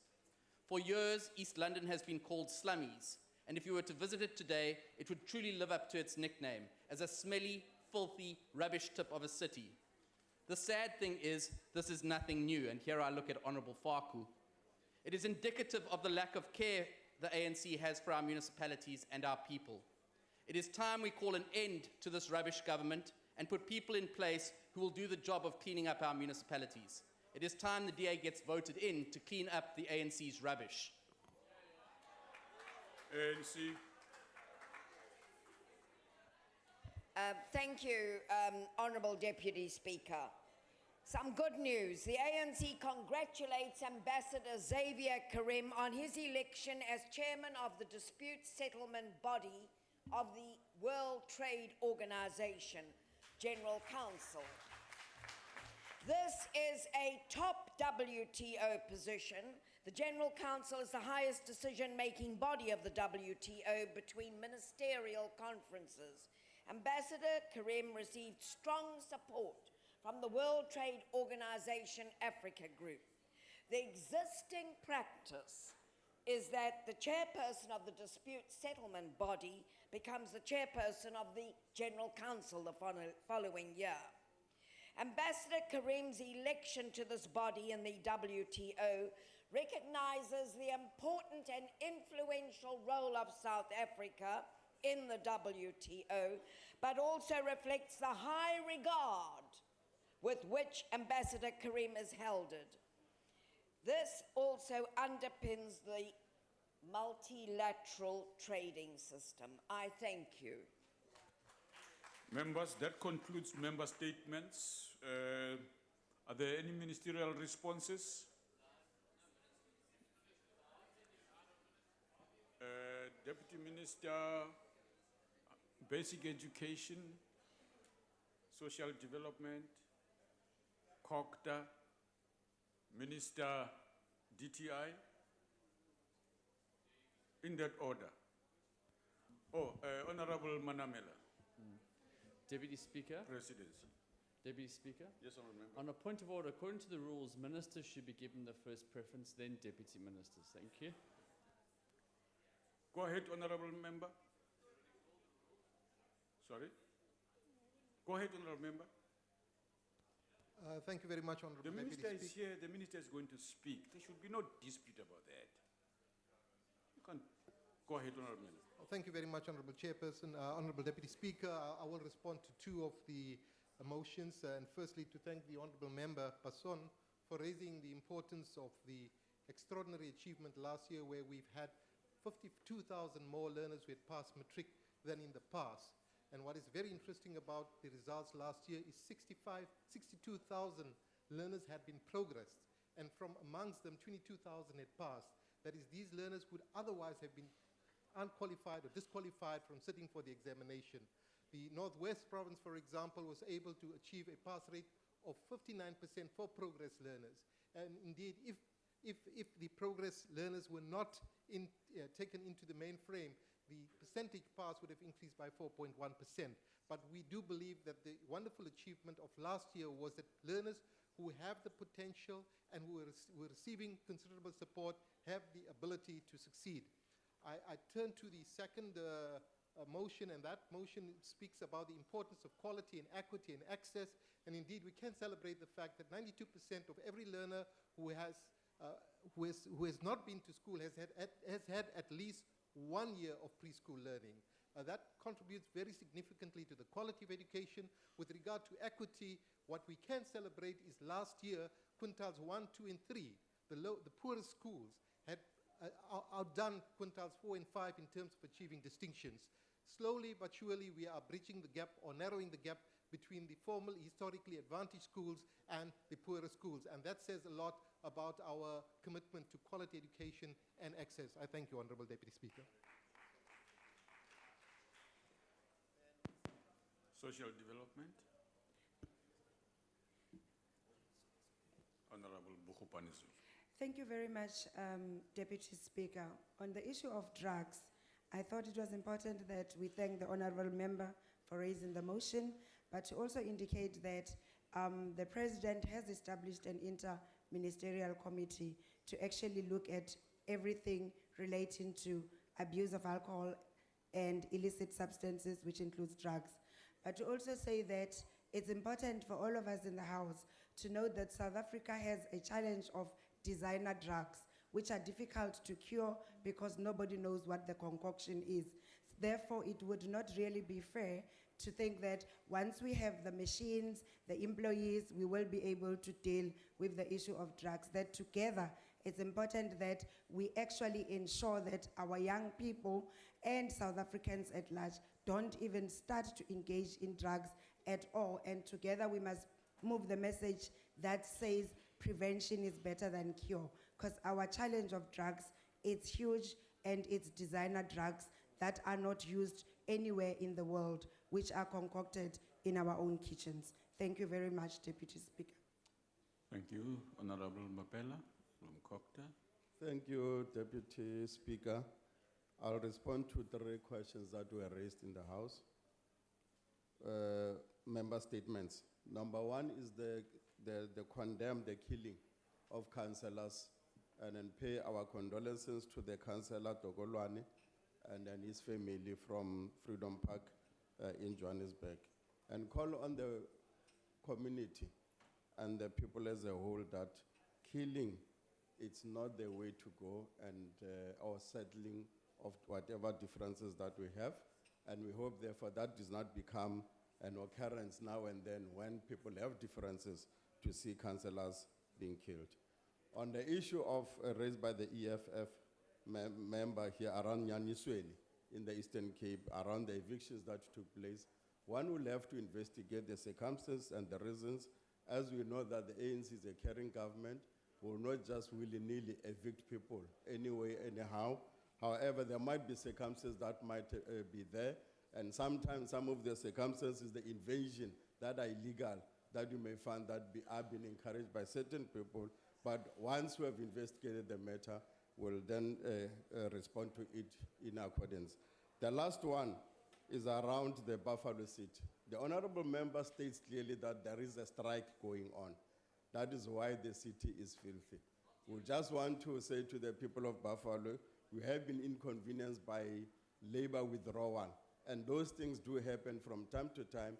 However, we do keep our cities clean as the ANC-led government, and therefore by saying that ANC is a rubbish organization, ANC is a people's organization.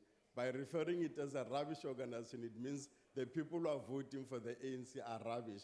Please, people of South Africa, watch out and ensure that in 2015 elections, you vote the ANC back into power. Thank you.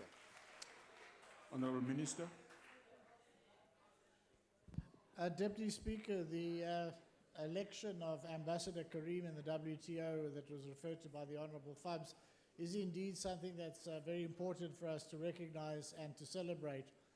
The chair of the dispute settlement body is, by established practice in the WTO, elected the following year as chair of the General Council. In other words, our ambassador will this time next year be leading the most important decision-making body in the WTO for the year that lies ahead, and a year that will be a year of a ministerial conference. So this is tribute to the fact that South Africa has established credibility as a principal champion of the interests of developing countries, has strong support among the developing world, but is also seen as a credible player in the WTO by all members. And it's also a tribute to Ambassador Karim, and I want to extend my congratulations to him and best wishes for him serving in these very important positions in the 2 years ahead. Thank you very much. Thank you, Honorable Minister. Honorable Manamela. Thank you, Deputy Speaker. Firstly, we would like to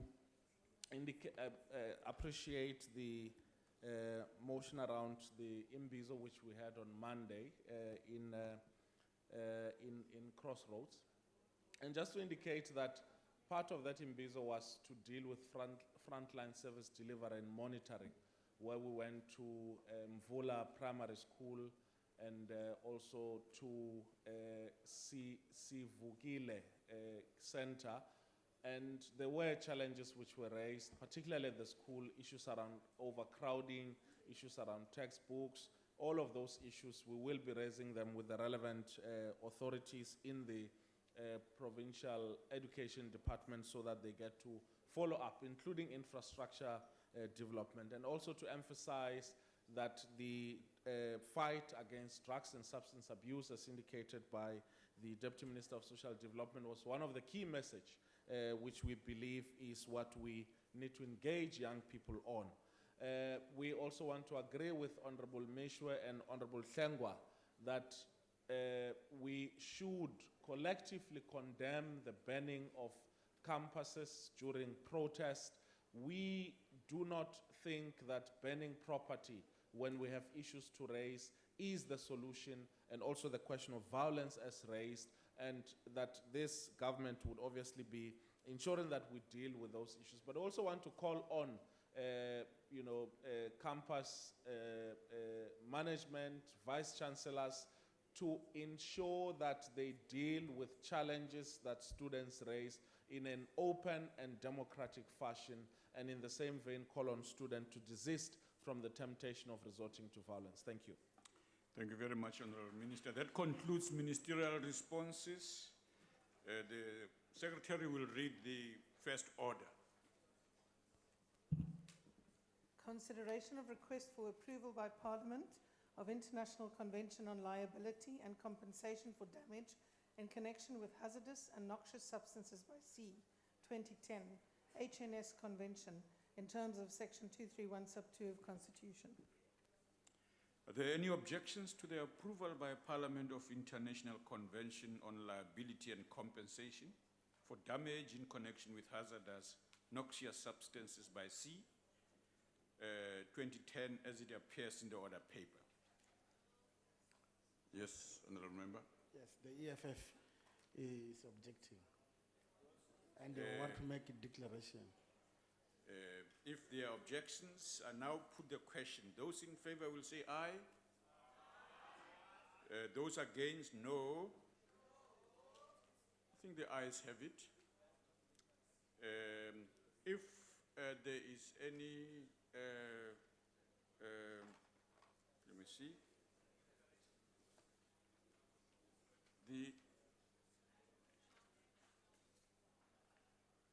Okay, there seems to, there are requests for declarations. Go ahead, Honourable Member.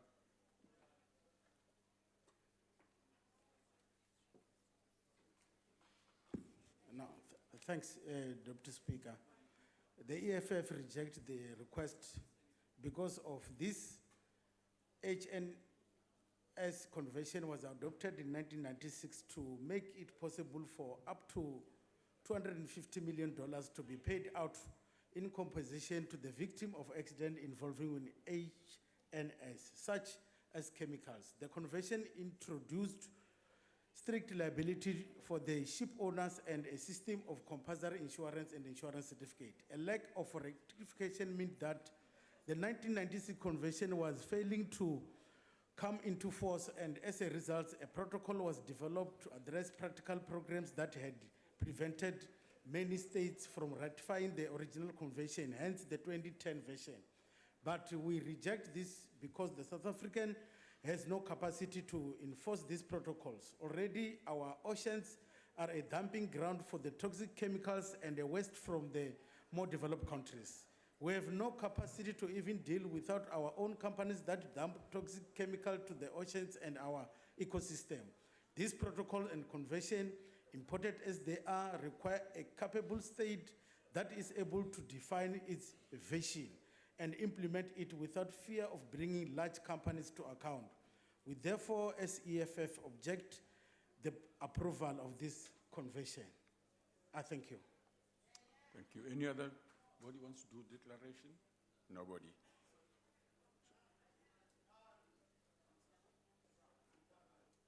Go ahead, Honourable Member. Go ahead.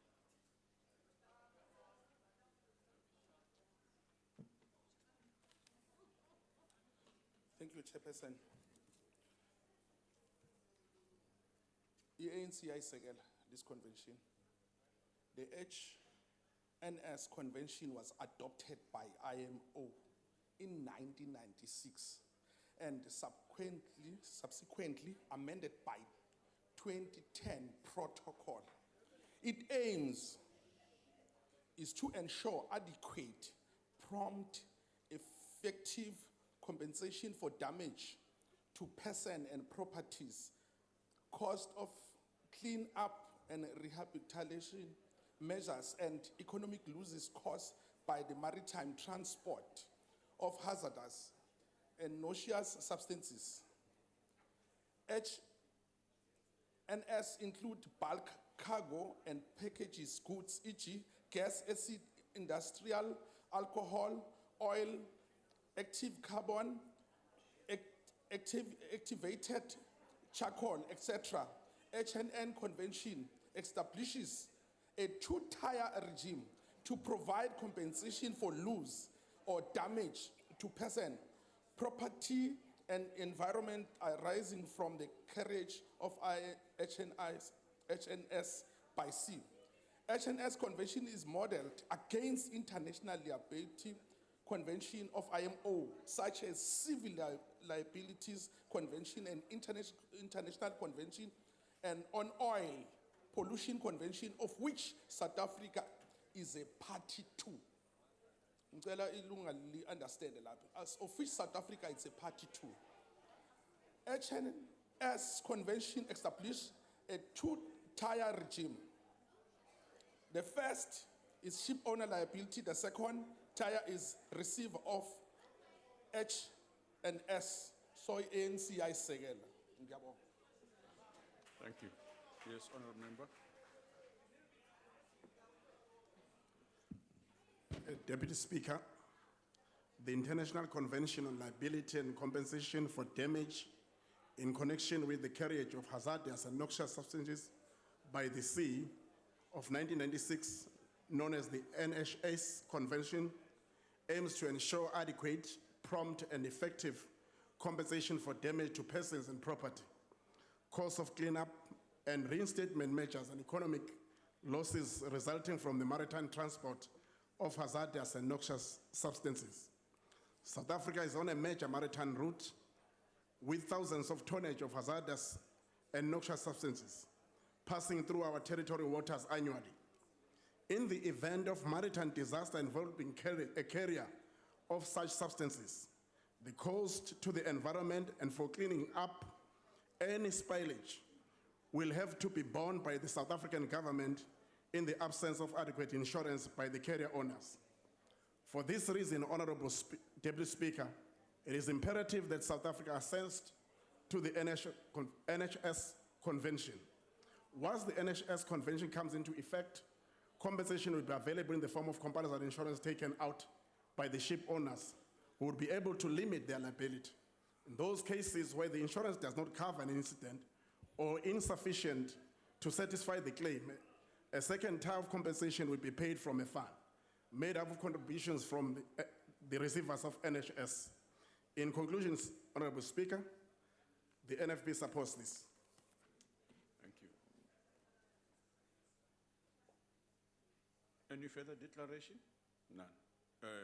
Members, are there any objections to the approval by Parliament of International Convention on Liability and Compensation for Damage in Connection with Hazardous Noxious Substances by Sea, 2010, as it appears in the order paper? Any objections?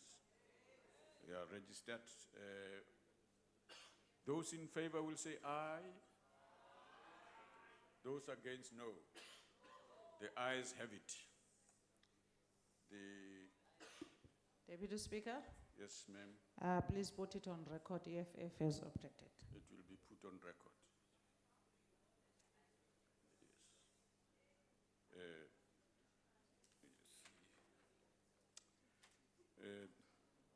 The convention is agreed to. We will now take orders 2 and 4 together as they appear in the order paper. These are the reports of Committee on Public Accounts.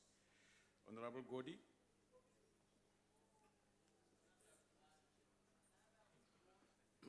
Thank you, Deputy Speaker, comrades and honorable members. I present on behalf of SCOPA the committee's reports on the unauthorized expenditure of the Departments of Home Affairs, Transport and Water Affairs.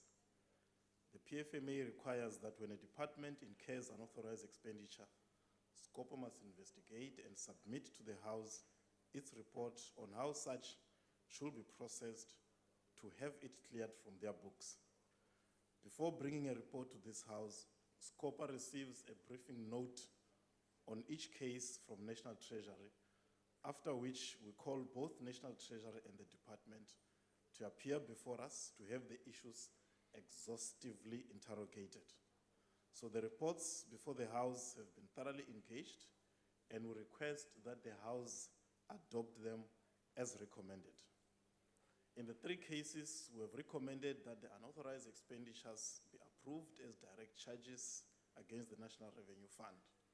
We were satisfied that services were duly and properly rendered in all instances, that no individuals had unduly benefited from such expenditure, and also that control measures are in place to prevent recurrences of this nature.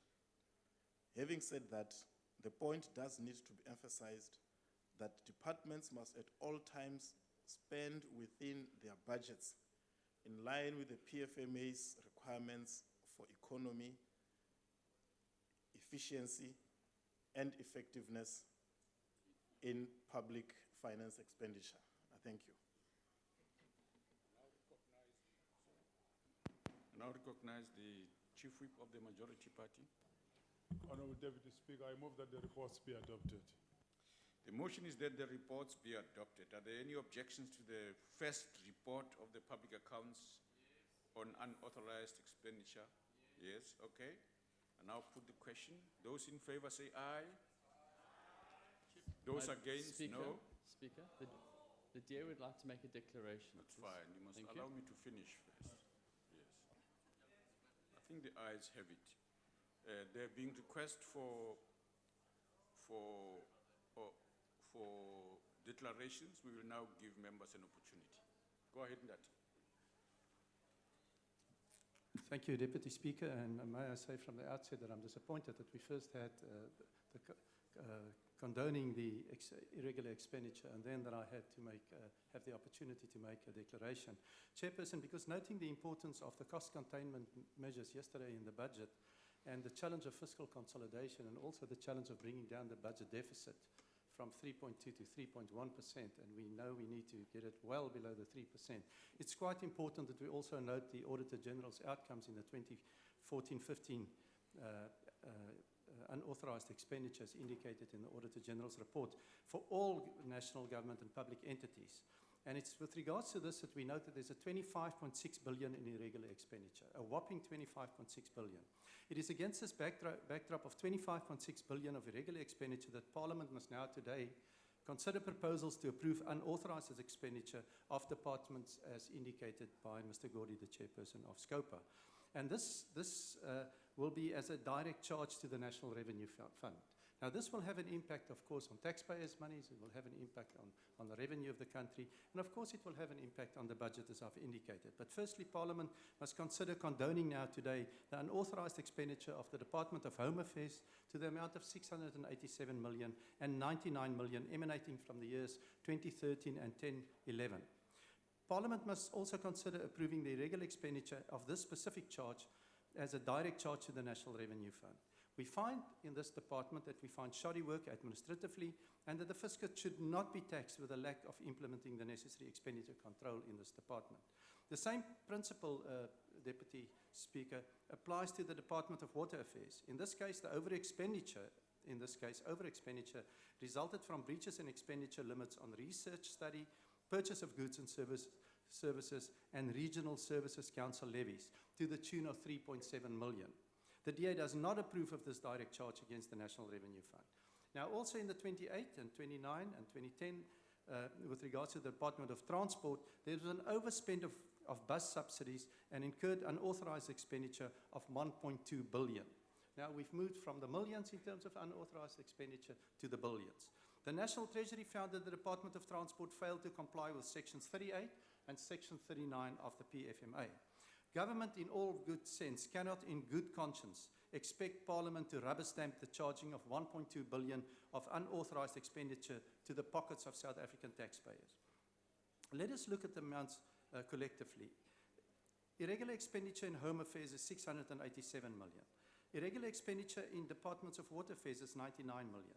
As I've indicated, irregular expenditure in transport is 3.7 million, and then a whopping 1.2 billion with regards to overspend that constituted irregular expenditure in the Department of Transport Your again. term is We will expired, not honourable condone member. the deficient financial management practices that place the economy on an unsound footing. And I cannot recommend Honourable member, that your we term has approve expired. the condoning these amounts in terms of irregular expenditure. Thank you.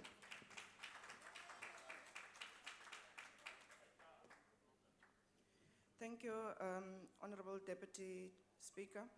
The EFF rejects the recommendations on the reports of SCOPA on the unauthorized expenditure of the Department of Home Affairs, Water Affairs and Transport. We do so because we cannot sit here as Parliament and authorize this excessive abuse of state funds by unprincipled ANC officials and departments.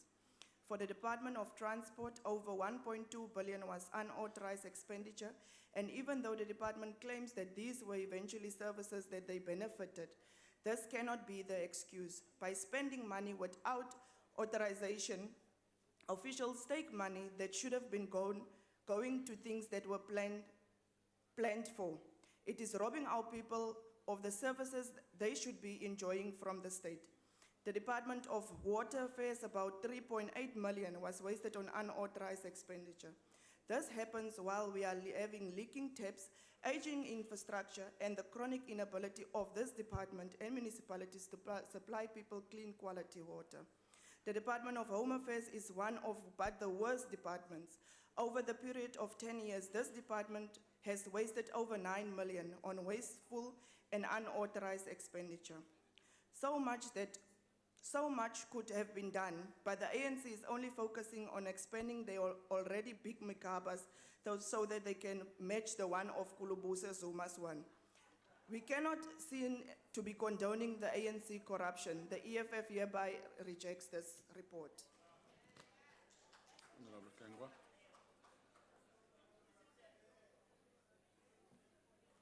Thank you very much, Honourable Deputy Speaker. I just want to, at the outset, say, when we're dealing with the unauthorized expenditure, we are not dealing with money that was stolen. It was just that the money was used in a manner in which they shouldn't have. And the purpose of the hearings is to then interrogate, and we have interrogated that as a committee. And the duty, in fact, rests with portfolio committees to consistently ensure that departments are adhering to their APPs. It is not incumbent on SCOPA to do that. But we have looked at this as a committee, and AG was there, the National Treasury was there, and the departments have explained themselves. But we must make the point, failing to plan is planning to fail. And departments must take action against officials who, for whatever reason or other, deviate the departments from their APPs. But the unauthorized expenditure that we are dealing with today, I'm quite surprised. Within the committee, there were no objections. We were all satisfied On a point with of order, the Deputy explanations. Yes, what's the On point a of point order? of order, Deputy Yes. Speaker. Yes, Honourable Member. Honourable Deputy Speaker, when we were handling these specific reports in the committee, I said, and he was not there that day when we were handling these reports. I said, I reserve my. Honourable Member. Wait, Deputy Speaker. No, Wait, I said I Honourable reserve. Member. It's No, Rule 69. this is not a committee. You can raise your objection, No, that's but fine. he mustn't lie. He's telling, I'm coming Honourable to my... Member, you can't say a member is lying. But he's lying. Honourable I Member. want to come to, I want No. to tell you he's not telling the truth. Honourable Member. Because there's the chairperson, Honourable God, Why, who can Honourable attest to Member, that. I said you can't say a member is lying. But Withdraw he's that. not telling the truth. Withdraw I said that. I will make Honourable my Member. submissions in the House. Honourable Member, it's unparliamentary to say a member is lying. Withdraw it. Withdraw it, Honourable Member. Comrade, you were not there that day. when Honourable we Member, handled this thing. withdraw. Don't indulge what? in conversation here. That is Withdraw what? lying. That is lying. You can't say that here. I withdraw the word lying. He's telling not the truth. Honourable Member, you must Honorable member, you can't do an unconditional withdrawal. So please behave and withdraw unconditionally. I withdraw unconditional, Deputy Speaker. Thank you, ma'am. We appreciate that. Honorable Deputy We Speaker. appreciate that. On a Let the point mem- of order, Deputy Speaker. What are you raising on? Yes. Are you okay? On a point of order, no, these ones, they're here to sleep. No, no, we no, are no. here to work. Honorable member. Honorable Deputy Speaker. Yes. I know I'm playing with the sleeping time now because they want to sleep in that corner. He is not telling the truth. So how do I say it? Honorable member, don't spoil the day's work. You withdraw unconditionally or not. You must make a choice. Honorable Speaker, I have already withdrawn. Take your seat so then, I'm Honorable. on another point of order. No, take your seat. We don't allow it. On what? Do I have the right to speak? No. On Rule 46, I No, have the no, right no, to no, speak. no. Honorable member, take your seat, please. Let the honorable member proceed with his stuff. Honorable, Will you have a political opportunity to engage this thing? You can't abuse a point of order for repeatedly doing the same thing, even when you are advised not to do so by the chair. Deputy Speaker. Take your chair, honorable member. Yes, honorable member. Can I address you? Yes, honorable member. On Rule 69, Yes. can you open Rule 69? Yes. A member during the debate, when the facts are misquoted, he or she is allowed to explain. Honorable member, that's an Rule incorrect. 69. No, no, Please. no, no. But also, Deputy Speaker, on a point of order. Yeah. No, honorable member. Deputy Speaker? This is a wrong interpretation of that rule. Yeah, Deputy In fact, no. You are called upon to do so by the chair. You have not been called up. You or her were not called upon to do any explanation. Go ahead, honorable member. Yeah, Deputy Speaker, I'm putting it to you that you are entertaining frivolous points of order, number one. Number two, the Honourable Flengwa did not refer to any political party. This is a debate and he's putting forward his points. Can you allow my member to continue, Deputy Speaker? Now, members, look at what you are doing. You are wasting our time. I have ruled and you are telling me I'm entertaining frivolous point of order. You are ridiculous. I have to listen to members and make a ruling. Like I've listened to you, for example, just now, for wasting the House's time. Go ahead, Honorable Flengwa. Honorable Deputy Speaker, I really wanted to assist because listening is a skill, you know. And if you study the Hansard, and if the honourable member will, I said in the hearings, not in the committee. So asofunda ukulalela nje singatatazeli. Secondly, unembeza nje vele ujwayele ukuthi umuntu umudle. Yabona nje, I did not refer to any part. Umuntu sedlo unembeza wakhe nje. So ke asikiyeke ke nonembeza wakho ke. So fica lesifica nakhona. But Honourable Deputy Speaker, really I think it's important that we make the point as a committee that departments must learn to stick to their APPs. It must become a discipline which is not compromised, and run away from these shortcuts that they are doing. So, whilst we support this chair, because ayikho imali entshontshiwe la, ayikho imali edliwe. U-AG ufikile, u-National Treasury ufikile, but departments must toe the line. Bayeke nabo kulo besifake inkinga efana nale manje fanele sona defender nani nenza into ezokubhayibhayiza nje singaziqondi kahle. Ngiyathokoza sekela somlomo.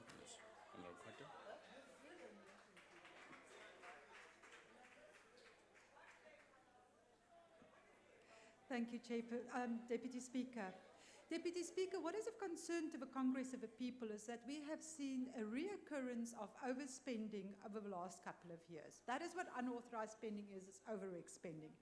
Agreeing to Scopa's recommendation seems to be seen as a license to continue the practice of unauthorized spending. Unauthorized spending, unless it was for a catastrophic, unforeseen circumstance, is nothing but bad planning. We stand on the podium year after year, condoning unauthorized expenditure, but there is no consequence management. How many people has been disciplined? Taking into account the budget speech 24 hours, 25 hours ago.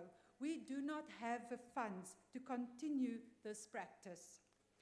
Deputy Speaker, if a department ate their slice of a cake, why and for what good reason must a piece of another department's cake be taken away to be given to a department that already ate their piece of a cake? The bottom line is the departments can't plan, and they should be sticking to a plan and to their budget. Treasury can rather divert the over 2 billion rand to university fees or to drought relief. Calls on Scopa to be more like pit bull terriers and not to let go of these departments without consequences to their actions. We cannot support this. I thank you. Thank you. Honourable Member.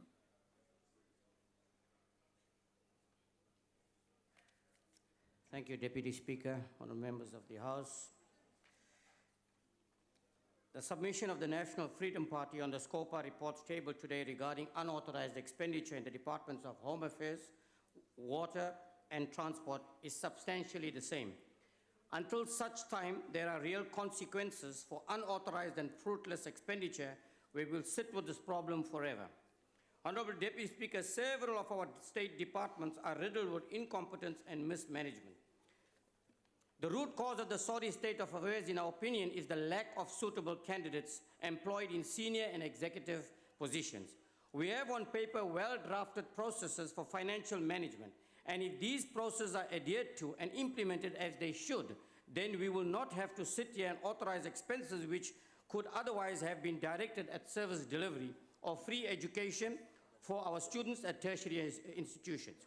We believe that if there are effective mechanisms in place to hold those accountable who are allowing these unauthorized expenses to occur, then we will see a significant drop in such unauthorized expenses. However, the biggest problem, Honourable Speaker, Deputy Speaker, is that Parliament has no teeth to ensure compliance with our recommendations. We go on oversight visits, we draft reports, we deliberate in committees, and we make recommendations. We don't, however, have any mechanism to follow up and enforce compliance with our recommendation. That is left to the defaulting departments. The scenario keeps on repeating itself year after year. We keep on expressing displeasure and we keep on asking for compliance, but it just does not happen. The question is, why? The answer, as I have said right in the beginning, is that until such time as there are real consequences for unauthorized and fruitless expenditure, we will sit with this problem forever. Parliament needs to be empowered to ensure compliance and accountability if we are to win this war on unauthorized expenditure. In conclusion, the National Freedom Party supports the report with reservations. I thank you. Thank you. Honourable Member.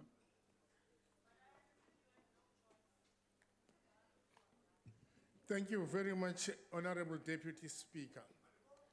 Let me first clarify the position of the ANC. The ANC does not condone unauthorized expenditure. But in this case, the ANC condones these specific cases because the services were rendered. Secondly, no one personally benefited for the expenditure. Thirdly, controls and systems are now in place to prevent further occurrences of these cases in the Department of Home Affairs. So, in condoning the unauthorized expenditure, all due processes were followed according to the PFMA and Treasury rules. We therefore think that we can condone this. Looking at what has been said before by other parties, fruitless expenditure is totally different from unauthorized expenditure. Fruitless expenditure is where services were not rendered for purposes that they were budgeted for. So let us not be confused. Let us be clear. Unauthorized expenditure is where you exceed the amount that was intended. You may exceed it by R1, you may exceed it by 10 rands, you can exceed it by 100,000 rands, but it is exceeding the amount that it was budgeted for. The internal audit is in place, the audit committee is in place, an experienced and qualified chief financial officer has been employed, and therefore we are satisfied that this is never going to occur again in Home Affairs, and therefore we condone the expenditure. Thank you very much, Deputy Speaker.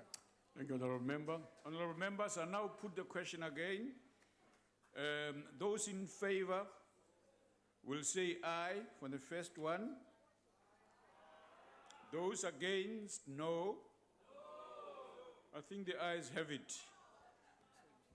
Chairperson, Yes, Honourable Waters. would you please note the objection of the DA? We Thank you very will. much. We will. And the objection of the EFF. We will. And the Note. objection of the Congress of the People, please. Okay. We will note those objections here. Thank you. Agreed to. Okay. The second committee on the Department of Water Affairs, I now put the question. Those in favor will say aye. Those against, no. The ayes have it. Deputy Speaker, please okay. note the objection of the DA. Thank The you. DA, EFF. Of the EFF. Okay. Thank you. Agreed to. The third report on the Department of Transport. I now put the question. Those in favor will say aye. Those against, no. The ayes have it. Deputy Speaker, I think the nays do have it, but please note the objection of the DA. Thank you. Okay. Okay. Okay. Yes, Honourable Member. Note the objection of the EFF. Yes, I'll note the objection of the EFF. Thank you. All right, agreed to. The fifth to the sixth order of the day. We will now take orders number 5 and 6. Can't be 5 to 6. 5 and 6 together, as they appear in the order paper. They are oversight reports of Committee on Public Accounts. Honourable Kgosi.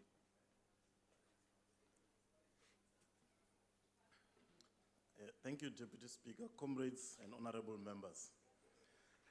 I suppose these two reports are less controversial, very straightforward in terms of the background, the objectives, as well as the recommendations. Safe to say that these oversight visits were undertaken after we had hearings with the departments here in Parliament. In the Department of Home Affairs, our main interest was the fact that a policy of decentralization had been established, and that the findings of the AG, the negative findings, were as a result of weaknesses in the regions, and wanted to go and see for ourselves how they were operating.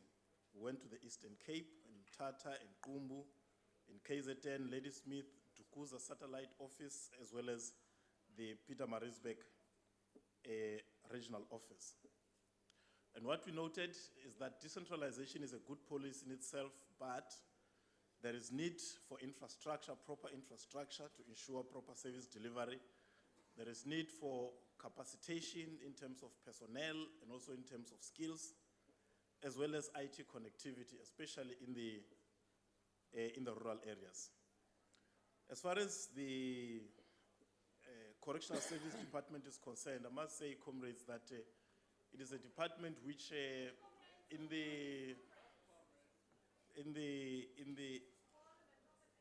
the last 7 months, we had met about 5 times over and above this oversight visit, because we had decided that we are not going to leave this department until all the weaknesses that were outlined in that report are addressed. And I think those who are in the Portfolio Committee of Public Service and Administration yesterday would have found that in the top 5 poorly performing departments, correctional services is number 1.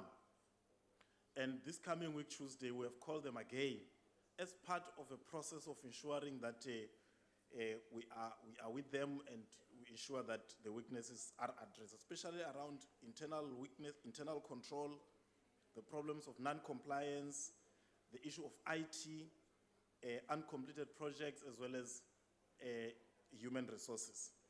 In our interaction, in our visit to these prisons, as well as our meeting with the national leadership of the department, the challenges that were identified in all our hearings were all reconfirmed. And comrades will recall that in the last week before we went on recess, we had a marathon hearing with them here in Parliament from 9 until around 6 in the afternoon, but still we could not exhaustively discuss the challenges that are there. Hence, our hope that next week Tuesday will bring closure to some of the issues that we see, and we believe that this report will be one of those instruments that can be used to correct the weaknesses that are there. We do want to recommend that the reports be adopted as presented. I thank you. The Honorable Chief Whip. Honourable Deputy House Chair, I move that the reports be adopted. The motion is that the reports be adopted. Are there any objections to the reports on the Committee of Public Accounts on Oversight, visit to the Eastern Cape and KwaZulu-Natal provincial offices of the Department of Home Affairs? Yes, Honourable Member. Yes, Deputy Speaker, and we request to make a declaration. Okay. Honourable members, declarations having been requested, I'll give an opportunity for members to do so.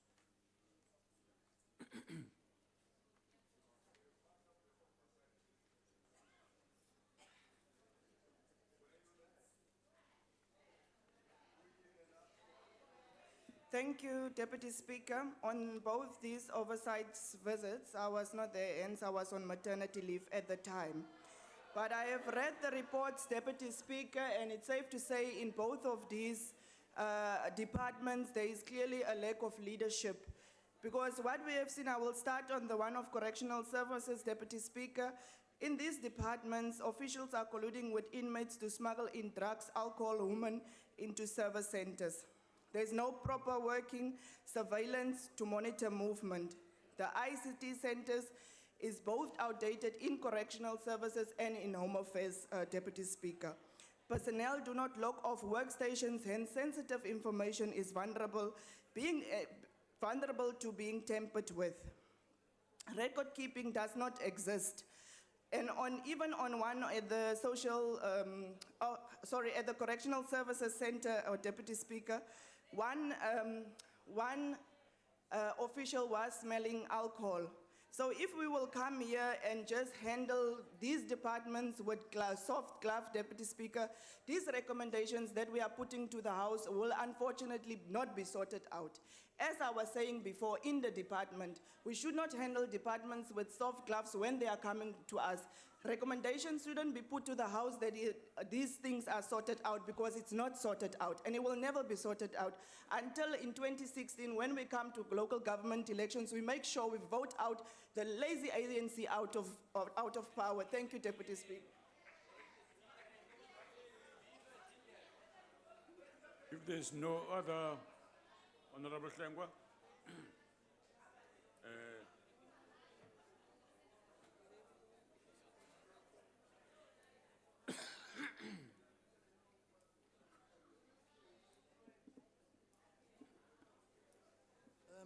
Honorable Deputy Speaker, there is a serious problem at correctional services, and we really want to put it to the Portfolio Committee on Correctional Services to jack up.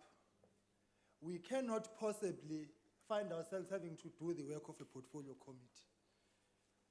We have met with this department at least 3 or 4 times, and there is very, very little movement that is taking place there. And the issues of internal control, IT, and everything in between is just unsatisfactory to say the very least.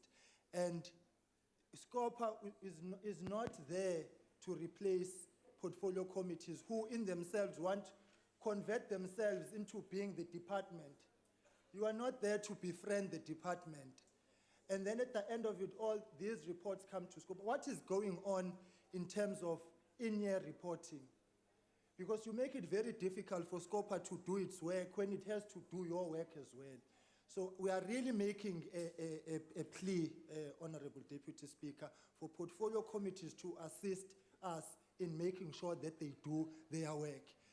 Because if they don't do their work, then we must do their work for them. And we are calling for the department in itself to respond positively to assistance and guidance that it is being given, because we are not intervening in these matters with a view to demonize somebody, to bring somebody down. It is a genuine assistance, but there is a high level of resistance to accept what we are bringing forward as an assistance. And there is very little, you're getting different stories every time. You put the same question and you're getting a different response, and it speaks to a shortcoming in systems and in operations. The other major issue is that of consultants. Millions and millions of rands have been spent on consultants, but there's been no skills transfer. The contractors have come to an end of their term, and there's been no skills transfer. We have paid a lot of money, and we really believe that money should be spent on upskilling employees of the department and not to be lining the pockets of consultants, because that in itself is something which amounts to wasteful expenditure if there is no skills transfer. So the recommendations that we've put forward here, we expect the portfolio committee to assist us in making sure that they are implemented and to ensure that the work gets done. So I would really want all of us in this house to adopt correctional services, because it has become a problem child. I thank you. Thank you. Honorable Member. Thank you, Honourable Deputy Speaker. The National Freedom Party supports the SCOPA reports on oversight visits to the regional offices of the Department of Home Affairs and the prison visits in Gauteng. The reports consistently point to major areas of concern in all cases, the most important being the inadequacy of existing IT systems, slack financial management, and less than satisfactory human resource capacitation. These problematic areas must be given urgent attention, and the exhaustive list of recommendations reflected in the report ought to be implemented without delay to rectify the multiple shortcomings which have been identified. An analysis of the SCOPA reports once again highlights a very serious weakness in our management, and that is the lack of accountability. The recommendations made to the Department of Correctional Services by the Auditor General, as well as the recommendations made by SCOPA in the past, have repeatedly been ignored, and the question is why? The reason is because there is no accountability. While it may not be the responsibility of SCOPA to follow up and ensure progress and change is made, it must be in a position to be able to recommend that departments and portfolio committees take decisive action in ensuring that these matters are resolved. The National Freedom Party supports. Thank you. Thank you. Yes, Honourable Member.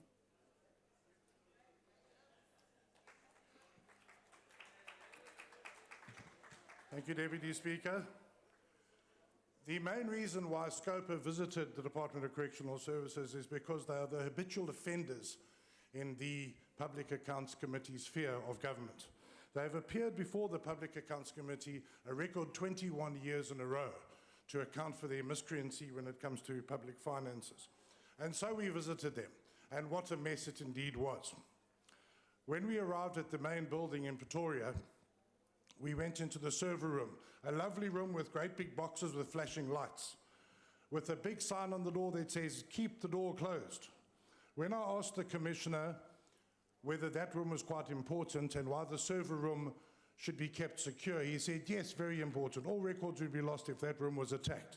Then I asked him why there was no lock in the door.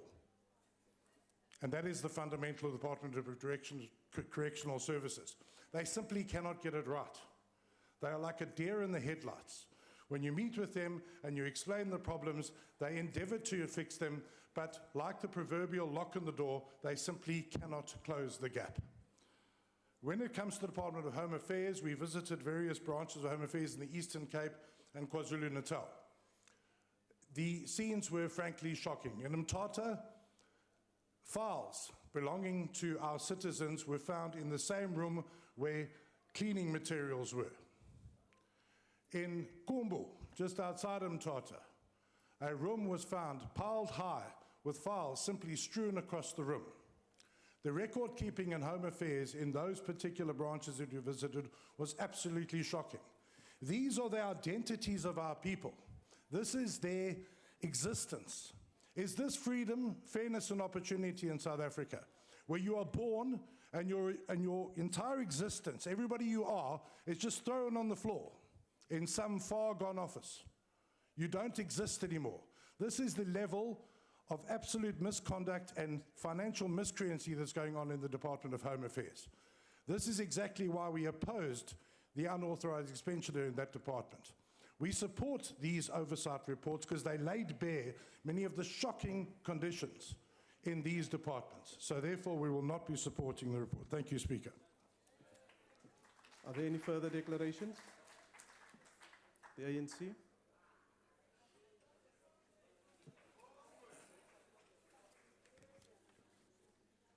Thank you, House Chair. House Chair, let me just indicate one simple thing. That as a team, we went out, that is to do this oversight. And some parties, unfortunately, they were not there. And we made these recommendations because as the ANC, we are conscious of the fact that we are not going to allow anybody, be it an official in the department or whoever, to transgress the law. We clearly indicated that there are provisions in the PFMA, and anybody who transgresses the law as the ANC, we are definitely going to deal with that individual. We then looked at the situation in both the areas that we visited. Yes, it is true that we discovered that the things are not normal, and hence our recommendation. But what is very important is I would urge members of this House that if you were not involved in a meeting or involved in any discussion, please don't come here and mislead. That is the House. Because reading from the report without you internalizing that is what happened, you would be giving a wrong picture. And some of us who were there, we know exactly what happened. And hence we are coming up, that is with these recommendations. I'm urging everybody here, for instance, if you look at what happened during the past few days, we had the president here giving a very nice and hope speech that is to the country and the nation. The Minister of Finance did the same thing. And I would expect that members of this House would follow in that footsteps, rather than coming here and saying negative things that is about that. On a point of order, House Chair. What is the point of order? Take your seat, Honourable Member. House Chair, I just want to indicate that there is nothing good that comes out of Zukta. That is not a point of order. Nothing. Take your seat, Honourable So Member. don't make us believe the statement. Take your seat, Honourable Member. Continue, Honourable Member. Thank you, House Chair. On a point of order, What is your point of order, Honourable Member? I'm rising on Rule 44 What is the point of order? on freedom of speech and debate. Chairperson, the honourable member made earlier on that members shouldn't come when they were not part of any trip or anything, then they can't come to the House. But according to the rules, we have freedom of speech, we can do that, and it's not up for him to come and say that we can't take part in any debate if you didn't make it to do that particular trip. I request your indulgence in that, Speaker, and ask him to withdraw that statement. No, honourable members, let me just state it very clearly that any item on the order paper that appears in front of the National Assemblies for debate, it's not a prerequisite for members to have been part of all those presses. And similarly, it's also the view of the honourable member, and he's quite entitled to express his view. You may continue, honourable member. Thank you. That is House Chair. House Chair, all what I was saying, that is as the African National Congress, is that we are urging everybody in the country, in the world, to please rally behind the good hope speech that the President and the Minister of Finance that is made in this podium. That would take our country somewhere. We are saying, I think we owe it to all of us, or to ourselves, that we are all South Africans. Whether we belong to whatever party, this is our country. We must make it work. With those few words, I would then say, as the African National Congress, we support, that is, this report, and we've made a commitment. Thank you, Honourable Member. Your time is now expired. Are there any further declarations? No further declarations. I now recognize the Honourable Chief Whip of the Majority Party. I move that the two reports be adopted. The motion is that the reports be adopted. Are there any objections to the report of the Committee on Public Accounts on Oversight visit to the Eastern Cape and KwaZulu-Natal Provincial Offices of Department of Home Affairs? There are objections. I put the question. Those in favor will say aye, and those against will say no. I think the ayes have it. Can you please record the objection of EFF? The objection of the EFF will be recorded. Are there any objections to the report of the Committee on Public Accounts on the oversight visit to Johannesburg and Kgosi Mampuru Correctional Centers? No objections. Agreed to. Honourable members, we now come to a debate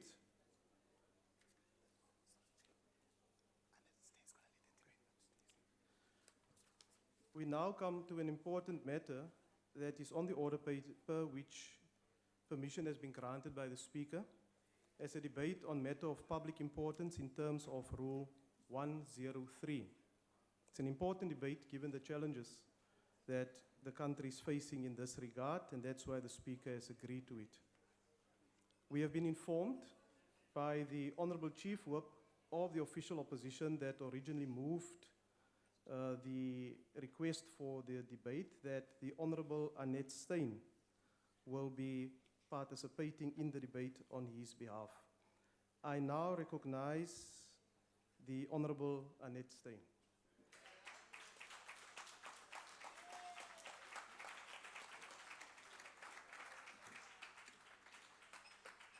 Thank you, Chairperson, and I also want to thank the Speaker for agreeing to this debate. I'm just disappointed that many of our ministers are not here today. It is quite clear that this is a government that lives in the suburbs. It has a distorted idea of reality, the distortion that comes from living in big government-funded houses with green lawns in big cities. Maybe that's why they're not here.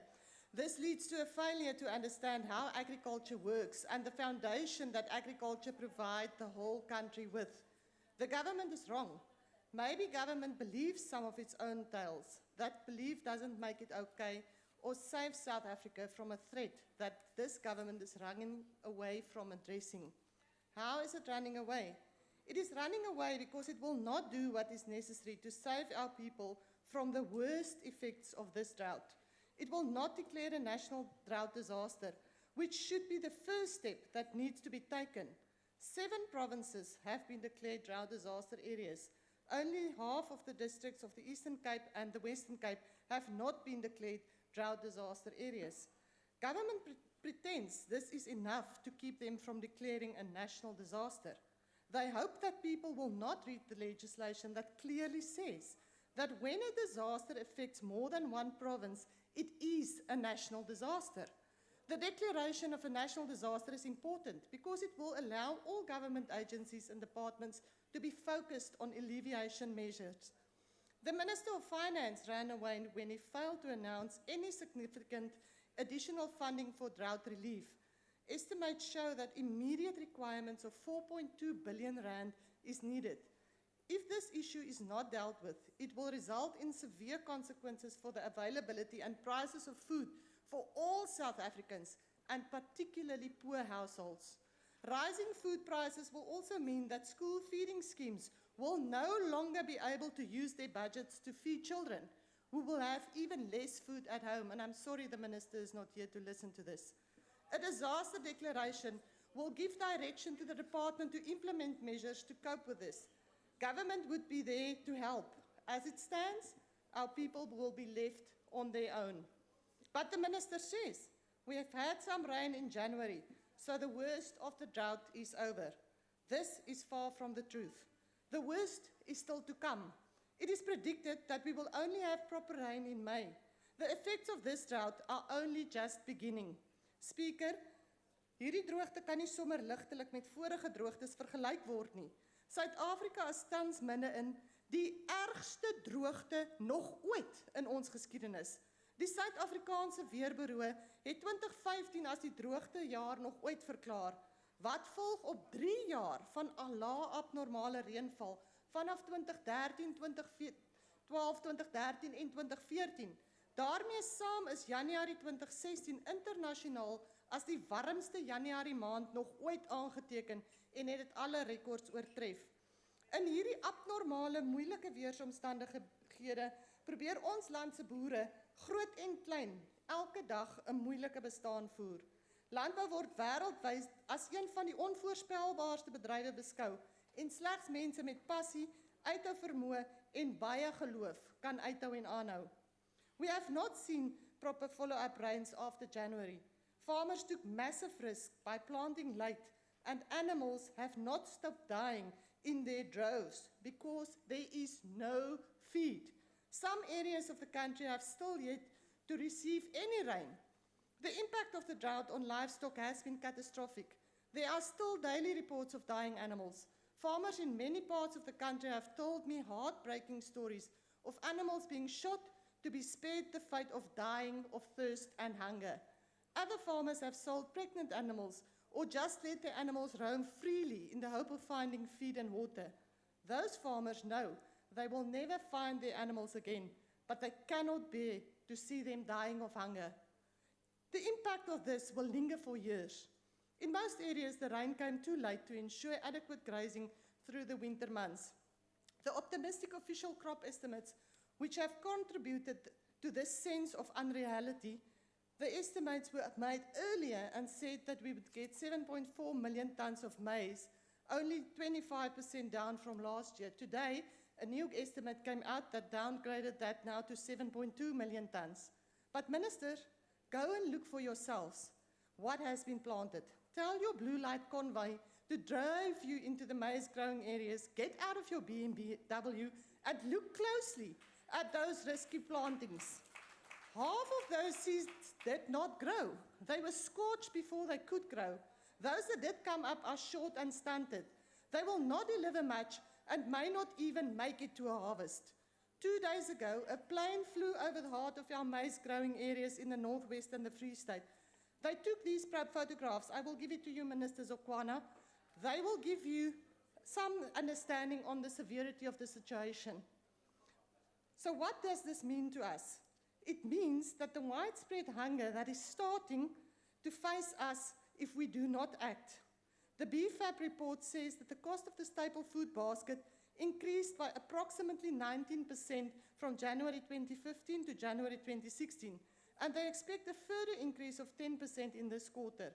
From November 2015 to January 2016, in 2 months, the cost of SAMP is up with 11%, spinach 82%, and potatoes 110%. This is only the beginning. Already 16.6% of South Africans have inadequate access to food, and 13.1% are experiencing hunger. Food prices are expected to keep on rising as we start eating imported food. This will get worse. How long before we see people in South Africa dying of hunger? Unprecedented quantities of maize and wheat will have to be imported. The scale of importation has never been attempted before. We will have to import between 7 and 10 million tons of basic food at a cost of 14 billion rand. It could even be worse, as I said, Minister, if you look at this. It will mean that a truck will have to leave the harbour every 5 minutes in order for us to import this food. Economists say our ports will not be able to cope. We cannot get to the point where we lose even one day in the food import pipeline. Government will need to recognize this as a threat and prepare parastatals now to handle far bigger exports than predicted by the early crop estimates. The state's ability to plan, prepare and assist need to be mobilized to deal with what is to come. A sense of urgency is needed, which was clearly missing from yesterday's budget speech.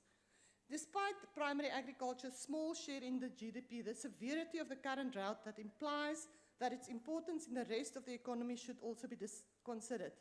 In the 1991-92 drought, agriculture shed 49,000 jobs and 20,000 other jobs. The latest stats SA that came out today said already agriculture shed 37,000 jobs in the last quarter. Given this current situation, all of the money for the new agriculture that Minister Gordon talked about, almost none of it was new. It was part of a trick Honourable to Member, your prevent time is government expired. attending to a crisis that in fact is ignoring. The Honourable Minister of Water and Sanitation.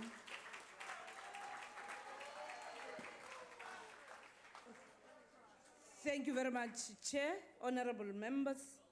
The groundbreaking decisions and commitments made by the world community at the COP21 in December 2015 in Paris to mitigate and adopt the devastating conditions of climate change are indicative of how the world has woken up to this phenomenon, and that South Africa is not an isolated country that is faced with the realities of climate change. In the State of the Nation address, His Excellency President Jacob Zuma alluded to the realities of climate change and its associated consequences of unprecedented high drought levels in South Africa and the world over. The challenges of drought besetting the country knows no politics, knows no color, cuts across various strata of society and communities, as well as sectors of the economy, and if not checked, could have far-reaching and devastating negative effect on nation building, social cohesion and unity of our people. As a nation, we have to deal with the drought challenges as a war waged against our people and their resources. We have to mobilize our wisdom and resolve to viciously confront the scourge of drought with a clear understanding that drought knows no politics, no color. In response to the preceding situation, institutional arrangements have been put in place to adequately deal with the coordination and oversight of the drought intervention. And prior to COP21, Minister Mulewa had actually started to convene a national government integrated ministerial team that was already dealing with the development of adaptation programs to deal with the realities of climate change. And therefore, what we are now dealing with in terms of mitigating interventions is based on that forward planning that starts as far back as 2 years ago. In addition, we have also been able to work with civil society, the private sector and institutions of higher learning in the water sector, and hence what we now have as the Strategic Water Partnership Network that helps in dealing with these issues. And in this regard, honorable members, allow me to commend the hashtag Operation Hydrate. That is a civil society movement that has gone out to act in partnership with government in providing to those communities that are in dire need. On the interventions that we have made, government has made significant emergency interventions as well as short-term mitigation measures that are financed through the reprioritization processes. That includes the transfer schemes from systems that still have sufficient water, the refurbishment of existing boreholes. As we speak now, we have actually brought back 125 boreholes back into operation. We have drilled an additional 211 new boreholes, as well as rehabilitated 219 in some of the provinces that are highly dependent on groundwater, such as the Northwest and the province of the Free State. We have repaired critical infrastructure, working with our various water boards across the country. We have provided 471 motorized water tankers deployed, of which 97 are provided by the department and the remainder provided by municipalities and the water boards. In KwaZulu-Natal, 35 municipalities are affected, and capacity has been provided to both the municipalities as well as the districts that are affected.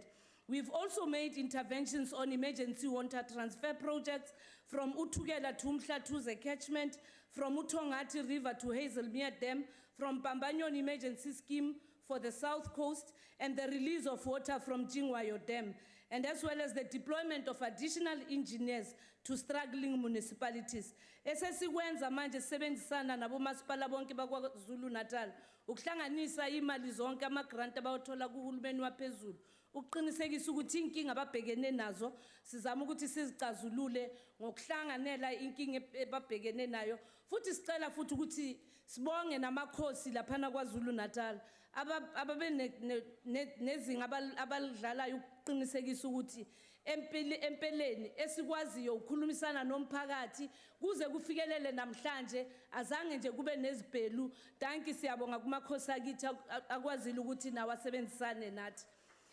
Eprovinsini yase-Free State hona jwale re bua ka bomasepala ba le lesome le bone ba amilweng ke ona mathata a shebaneng le ho sa be teng ha metsi.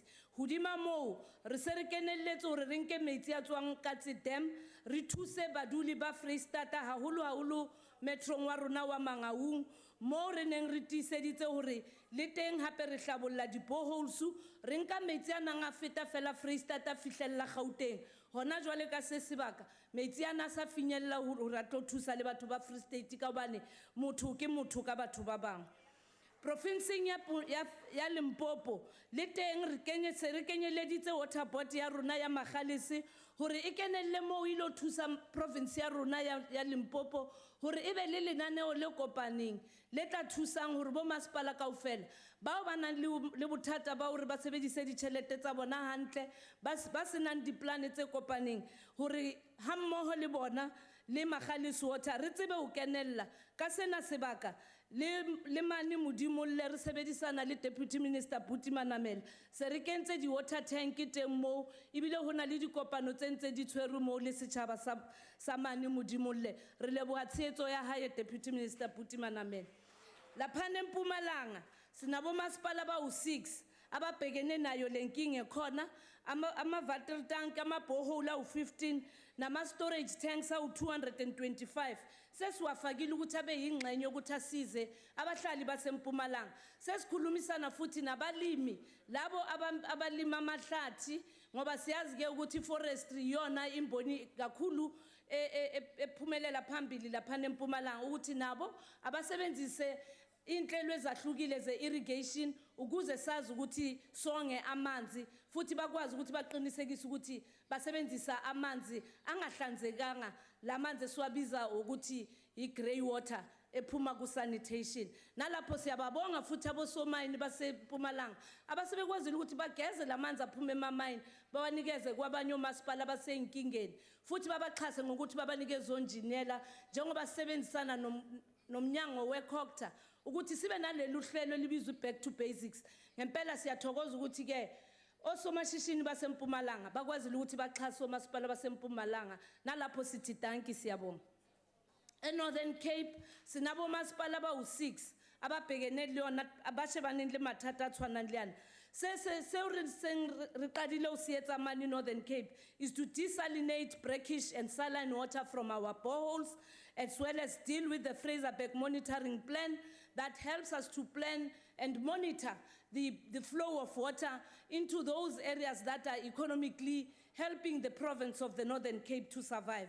We've also been able to work together with the water board that serves the Northern Cape, which is the Sidibeng Water, in capacitating our municipalities. And as part of Back to Basics, the Northern Cape is also affected by the work that we are doing with regard to the 27 district municipalities that we have to capacitate and rehabilitate.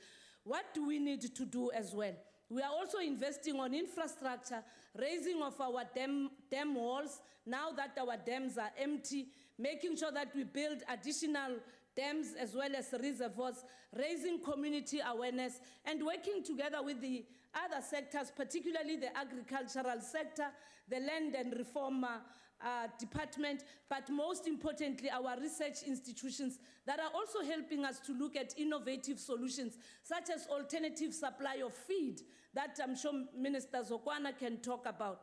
Over and above that, we have really embarked onto a process that helps us to reprioritize all the conditional grants that go directly to municipalities, so that those conditional grants begin to make an impact in terms of municipalities being able to help and provide sustainable and good quality water. 122 water treatment plants have now been given over to the department to deal with them. Already the intervention in the Vaal River system has yielded good results. We are, as we move forward, and thanks to Minister Pravin Gordhan, when he said a particular amount of money will be set aside to deal with the drought. Just today, we were in consultation with Deputy Minister Kgosi Jonas to look at the priorities that must come into that particular relief. But it starts with us reprioritizing at the municipal level. It starts with us in the agricultural sector, adapting to the realities of climate change. We need to also commend the Department of Health and our communities that in the midst of this drought and water challenges, we have not had serious waterborne diseases because of the work that has been done in our communities. It is unfortunate that people have lost livestock, but working together with the agricultural sector and Grain South Africa, a lot has been done, and it has really showed that we've got good men and women in South Africa who play no politics, but appreciate that drought is like a silent war that has engulfed all of us.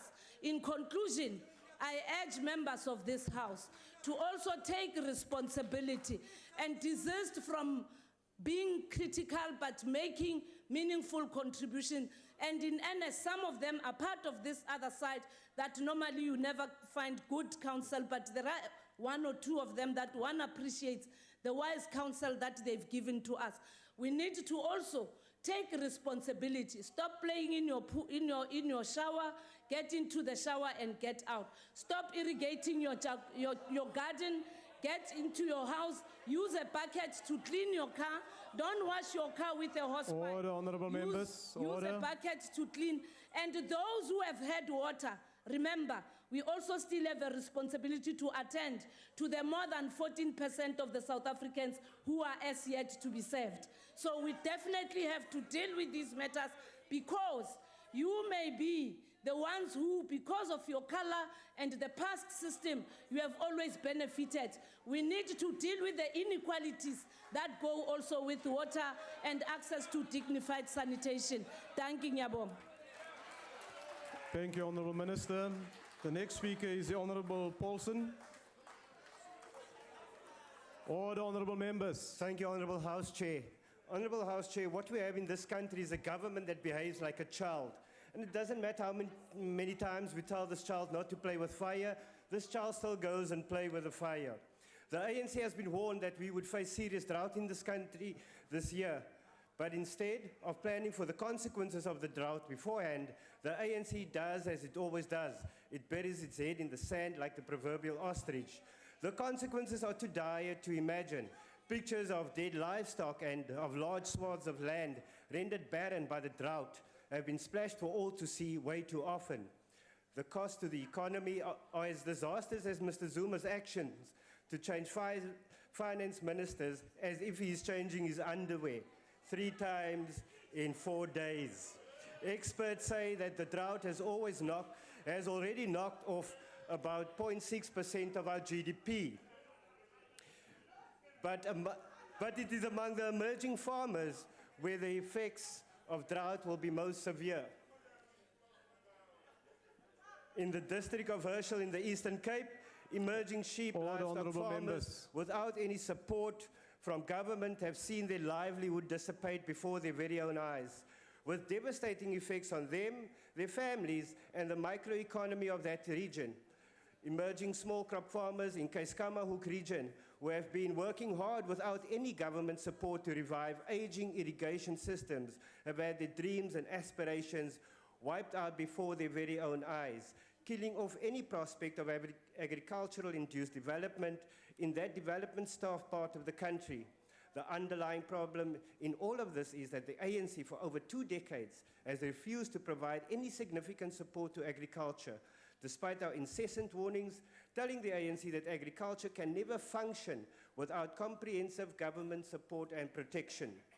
The refusal of the government to declare drought as a national disaster is exacerbating an already volatile agricultural industry and is running counter to what the government purports to be doing, and that is to support emerging black farmers. As a result of this drought, it is going to be difficult for black farmers in particular who have no productive land and who did not benefit from state-sponsored theft of land as their white counterparts did. There are still areas to this day, such as the Oxkraal Dam in Queenstown, where white farmers still refuse to share water from their private dams with black farmers. This drought is once again proving what we have always said. We need a state-structured intervention, or we need a structured state intervention in agriculture. We need the state to be in a position to support small-scale farmers who are always vulnerable to natural disasters of this nature. We need Mr. Zuma to declare the drought a national emergency and for government to do all it can to support our farmers. But we know Mr. Zuma is secure in the comfort of his very own fire pool to worry about the rest of us who are suffering.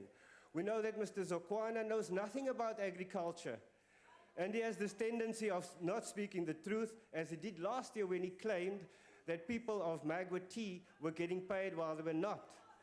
Minister of Water and Sanitation should stop relying on Operation Hydrate to do the work that her department is supposed to be doing.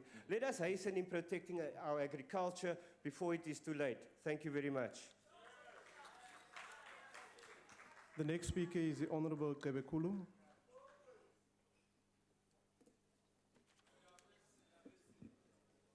Thank you, House Chair. As this drought continues to ravage the country, and with some of our provinces already being declared as disaster areas, we must ask ourselves the question, as government, and that is, are we doing enough to ameliorate the impact of this drought? Many rivers and dams are all but drying out. Grass for our livestock is gone.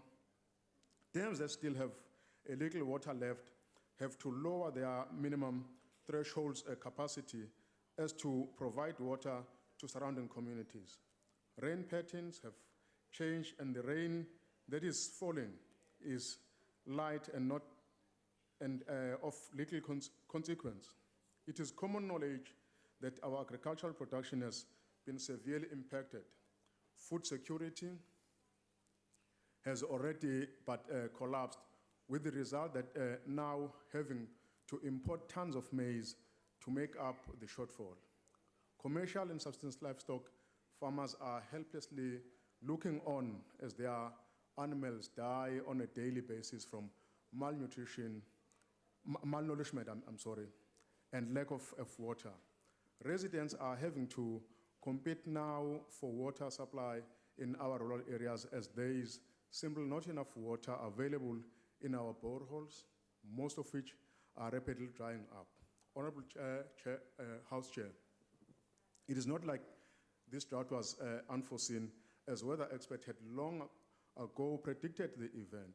We simply chose not to heed the call, and now we suffer the consequences of being unprepared to adequately deal with the challenges the situation presents. Kwababekezela ngesimo sezulu basiqagula lesi simo, kodwa kukhomba ukuthi abanakwanga iminyango yombuso, namhla usubamba uyayeka. Emergency relief fit for cattle is being disturbed and in stop and start, and it is woeful, shortens in supply, with our subsistence livestock owners being hit the hardest in this respect. Additional, those livestock farmers with more than 12 head of cattle are having to pay for relief feed from the state. Most cannot afford this. Honorable House Chair, this drought has the potential to severely impact on our citizens and our economy. Food shortages lead to price hikes, which in these trying economic times can be ill afforded by our citizenry. We call on government to do everything within its power in order to reduce the impact of this drought on our country. I thank you. Thank you, Honourable Member. The next speaker is the Honourable Kgosi.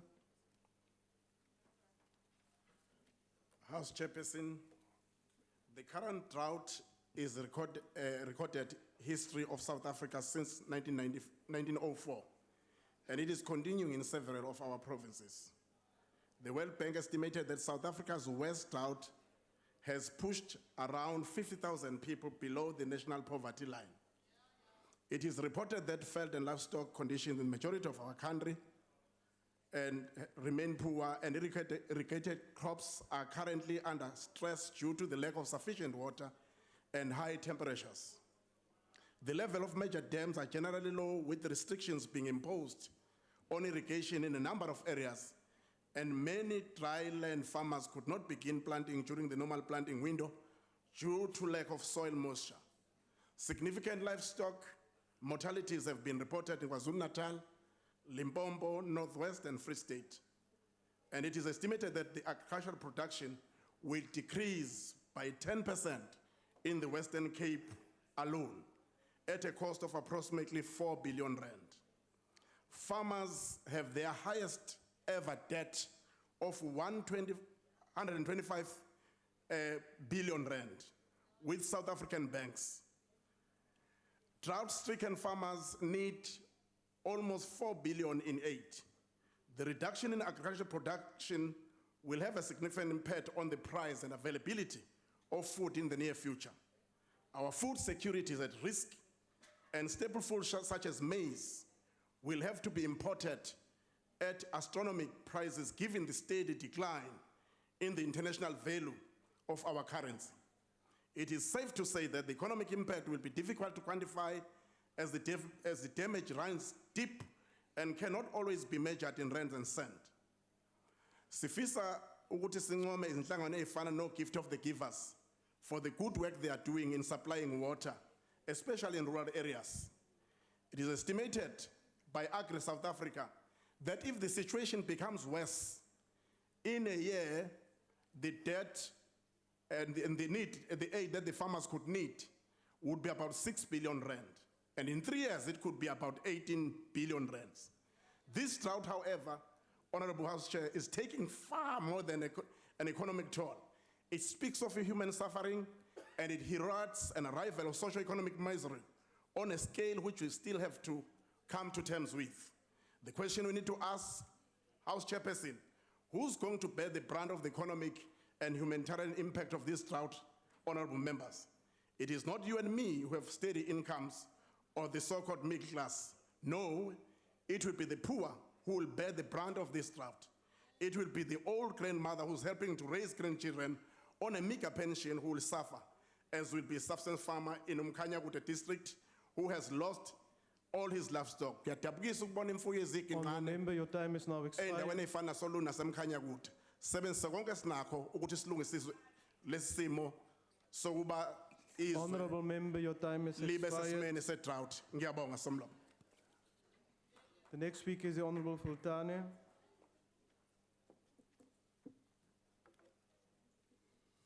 Thank you, Chair. Although the agricultural sector's relative contribution to the gross domestic product of the country is small and still declining, it nevertheless plays an important role in the creation of wealth and safety nets in South Africa, especially in the rural areas. Drought has severely affected the country's agricultural productivity capacity, and thus affecting negatively our GDP. It affects both crop and livestock farming devastatingly. The loss of maize exports and the move to import more results in the widening of the trade deficit. Agricultural export makes up about 11% of South Africa's total annual exports. Surely this year in 2016, agricultural export revenue is likely to drop. Emerging farmers are often inadequately resourced for the task at hand. As a result, when drought strikes, they are found to be very, very vulnerable to its negative impact. Current water policy does not provide sufficiently for economic development. Only household supplies are prioritized. In the last 10 years, the agricultural sector lost 30% of its strength, both in personnel and in production. Consequently, by the time South Africa was hit by drought last year, it was already facing serious food shortages. Lack of social security on farms contributed tremendously to this state of affairs. People started moving to the urban areas in search of a better lifestyle. The consequence thereof is that the infrastructure in urban areas found itself overburdened by this influx, thus putting extra pressure on the infrastructure budgets of the national fiscus. As a result of the current drought, grain producers lost over 10 billion between 2014 and 2016 and still counting. Losses of livestock as well as crops resulted in real-time loss of trading capital. No grain, no gain, so says the brewing industry. The liquor industry is under threat to lose jobs as production from brewing has to be reduced as a result of reduced water resources. More job losses from a different sector. The Fesatlala program, which got cabinet approval in 2013, has yet to produce any significant results as the government continues to recycle and refine planning and implementation thereof. Government intervention should focus mainly on the following: appropriate infrastructure like roads and irrigation, plus equipment, guarantees in order to enable to secure farmer loans, better farming methods, e.g. moisture conservation, soil preparation methods. Drought effect negating farming methods need to be put Honourable in Member, place. your time has expired. Government must do more. Thank you. The next speaker is the Honourable Mulder.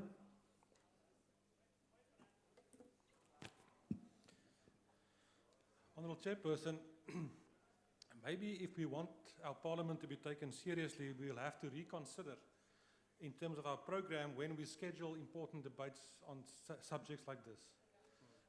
I don't think we should have it business as normal to start off with motions and continue for 2 hours and then at the end of the week try to address something that impacts on our country and our economy and all our people. I think we should really do that. The second point I would like to make, Chairperson, is that we are all politicians and we all perhaps like to play politics, but there are certain subjects that are above politics. And a drought like this should not politicize that. Because we can criticize the government as much as we like, but they cannot make rain. We can discuss and talk what we do about the drought.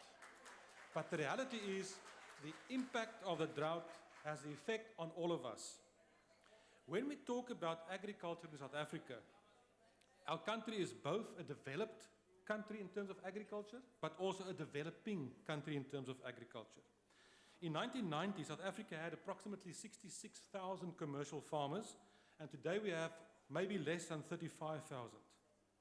But because we are also a developing country in terms of our agriculture, we have a huge emerging farmer sector, approximately 1.4 million, even more. But the reality is, the 35,000 commercial farmers are producing 95% of our food production in South Africa. 95%. And that is typical of a developed country in terms of agriculture. We've heard and we know that approximately 60% of our population is urbanized. But we have to take measures to retain and make sure that those 35,000 commercial farmers can stay on the land and can produce the food that we need. They produce 95% of all the food that we eat. So we have to take steps and make sure that they can survive through this drought.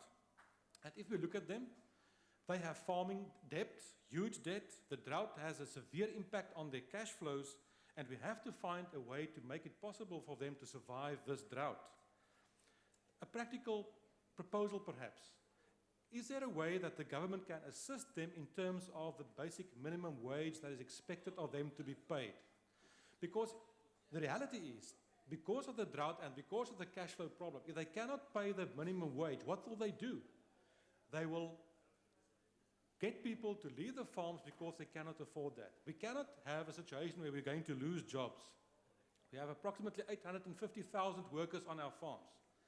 Can't we find a way to assist those farmers to bridge and tell them, carry them over the drought until the cash flow situation is better once again? I want to ask the Minister to really consider this kind of thing. We cannot afford to move into a situation where we have not food security. We have to find a way to get beyond this. Thank you very much. Thank you, Honourable Member. The next speaker is the Honourable Carter. Very difficult to better that speech. Deputy Chairperson, Cope stated in November, a perfect storm has arrived without a cloud in sight. Our Rainbow Nation do not need a World Cup to bring us together. This national disaster did pull us together. The Congress of the People wants to thank every citizen who rallied behind the call for help. Thank you to everyone that filled up bottles with water, collected grass cuttings and taking it to depots, bought bales of feed, provided trucks to deliver the much-needed food and water to farmers. The stark reality is that we didn't save for a rainy day. We didn't make hay while the sun was shining. We will battle to mitigate the effects of this drought. It beggars belief that the ruling party is unable to declare this drought, which is a national disaster, as a national disaster, because it blew our contingency fund on an unrealistic, vote-gaining 10% increase in public servants' salaries. Cope calls on government to be bold and declare this drought a national disaster today. Cope is supportive of a sector's request that is as follows. The state issue guarantees to all farmers to facilitate farmers obtaining loans to ensure their chances of recovery and food production moving forward. The state provide all farmers with farm workers subsidies to ensure continued job security. Cope calls on the Defence Force to assist in humanitarian relief across South Africa. Cope calls on government to ensure that local government implements strong water restrictions across the country immediately. No watering of grass and non-food plants. Minister van Rooyen, now is your time to shine. Create local government relief depots across the country. Instruct municipalities not to poison grass and cosmos on the side of the roads and restrict them from burning or selling grass. Trim tree branches. Take your election machinery in the form of extended public work projects to cut all the long grass on the side of all the roads and deliver it to depots. Liaise with farmers in each municipality to bring baling machinery in to bale the grass. Speak to the private sector to assist with transport.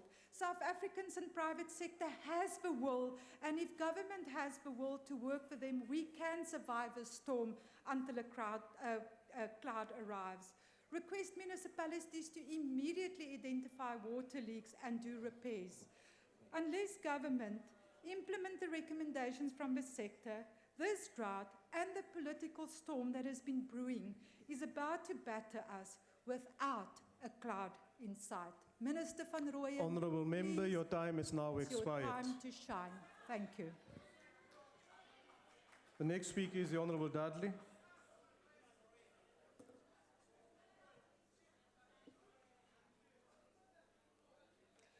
Thank you, Chair. South Africa is currently experiencing one of the most severe droughts this century, and agricultural production is expected to be significantly lower than normal. The effects of the drought will no doubt put pressure on food prices, with hikes likely in everything from maize and grains to meat, poultry, and dairy products. The ACDP notes that Grain South Africa estimates that South Africa will have to import about 5 million tonnes of maize, while pointing out that our ports only have the capacity to transport to 4 million tonnes a year. With South Africa's ports operating at capacity, just dealing with our own requirements, the requirements of Namibia, Botswana, Zambia, and at least Zimbabwe and Malawi are not going to be able to be accommodated. Now, this poses serious threat of mass starvation and will have a knock-on effect for South Africa, with a possible huge influx of people trying to evade starvation and all that goes with it. Now, with the weak rand and lack of rain increasing food producers' input costs, consumers are bound to feel the inflationary effects. It will, however, be far worse for farmers, as financial institutions are also likely to respond cautiously, making it increasingly difficult for food producers to get further finance. The ACDP commends the exceptional efforts by farmers in need who have stood together to supply needy farms and farmers in crisis. Despite all the challenges, however, according to a report by the McKinsey Global Institute, the sector still has significant potential to grow the country's economy and create jobs. So this will, of course, depend on whether or not steps are taken that focus on increasing the productivity of existing farmland, improving access to value-added processing, proactively managing impending supply disruptors such as the drought and water availability, and providing help to control the impact of market volatility in commodity prices on farmers. The severe losses caused by the drought have led to an increase in insurance claims, affecting the ability of companies to offer insurance. In the interests of sustainable food production, it is critical for government and insurers to find ways to address this. The ACDP welcomes efforts by the SAIA, the Department of Agriculture, Forestry and Fisheries, Treasury and the Land Bank in working together to create a legislated cultural insurance framework with a sustainable public-private partnership for multi-peril crop insurance. Now, the ACDP calls on government to fast-track the creation of a fund for the kinds of agricultural risks that are presently a reality. Lastly, the ACDP is concerned by reports that government intends relaxing rules on GMOs to facilitate increased maize imports from the US and Mexico. Presently, almost 90% of maize in South Africa is genetically modified. On the one hand, the shortage of white maize could affect almost 2.7 million homes in South Africa if the drought continues, and on the other, the relaxing of the few restrictions on GMO imports has its own potentially negative Honourable Member, your time is for now agriculture expired. and society in general. Thank you. Thank you. The next speaker is the Honourable Chaisa.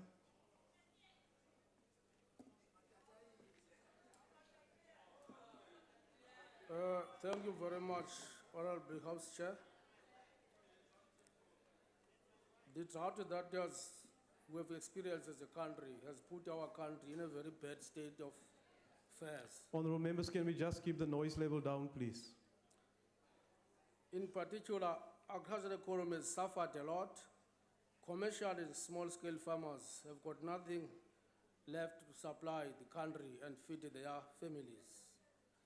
This has also given rise to high rate of unemployment, and many employees were to be relieved of their duties because or due to the fact that their salaries or wages could no longer be paid.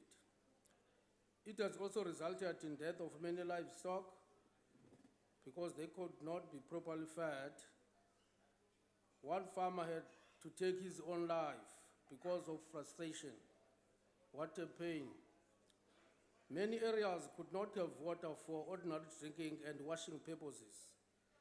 Sanitation could no longer be maintained. Most of the dams dried up, and some do not have water up to date. In terms of water supply, service delivery could not take place in many municipalities. This has led to many people catching fever and diseases due to death or unclean areas. It is worse with the people of Tsitsana in Mamfletcher and Kgosi in KwaZulu-Natal. These people have been living without water for several months. We need to come up with an immediate turnaround strategy to assist those people in those two areas. Agricultural economy has suffered a lot. Agriculture is one of means of boosting the economy of the country. Hawkers have been affected because they can no longer have vegetables or crops to sell because of this drought. The budget that has been allocated to DAV should be used to address the plight of these farmers so as to contribute to the growth of economy. it is time now that we come and reason together so that now we fight this drought. However, harvest is going to be very bad. You are now going to import maize instead of exporting maize to the countries that we used to. We hope things will change for better this time, so that now we boost the economy of the country, so that the people now do not suffer anymore, because it has been so long now that they've been suffering. So we call upon each and everybody now that let us do something better to help the economy of the country and fight this drought. I thank you very much, Honorable Chairperson. Thank you, Honourable Member. The next speaker is the Honourable P. Mabe.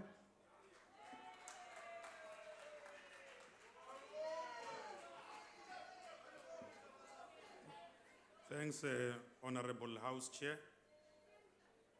I think we must first start by agreeing with the Freedom Front Plus that government cannot make rain. Premise this on a quote by Martin Luther King Jr., who captured our imagination as solution-driven agents of change, condemning silence when he said, "Our lives begin to end the day we become silent about things that matter." The People's Government, as led by the ANC, affirmed by over 11 million South Africans and presiding on a population of over 50 million people, has decided never to remain silent when our country faced one of the worst droughts to hit the region in 3 decades.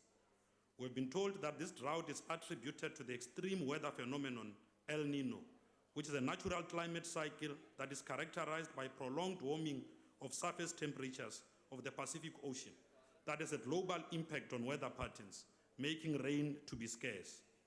As true servants of the people and understanding the magnitude and severity of the disaster, the ANC-led government opted not to be silent about what matters. The drying crops, the drying taps, the dying crops, as well as the fading livestock. All of this and many others caused by drought required urgent and immediate attention. We have seen our government in action through various government departments and various state-owned entities rolling out multiple and innovative drought reduction measures. We also appreciate the supply of livestock feed to reduce livestock mortality and urge government to build on some of these working measures to empower us to effectively respond to another El Nino phenomenon, should there be recurrence, including providing the farming community. House Chair, arise on a point of order. Honourable Member, will you just take a seat, please? What is the point of order, Honourable Member?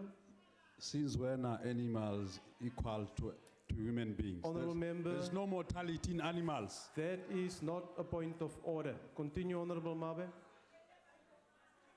No, that's fine. It was just a small, short break. We'll continue.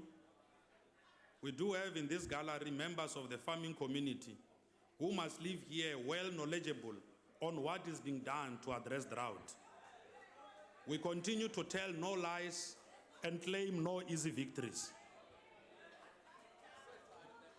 There are many people from the farming community this side. Our movement, the ANC, has always been about hope and caring for our people.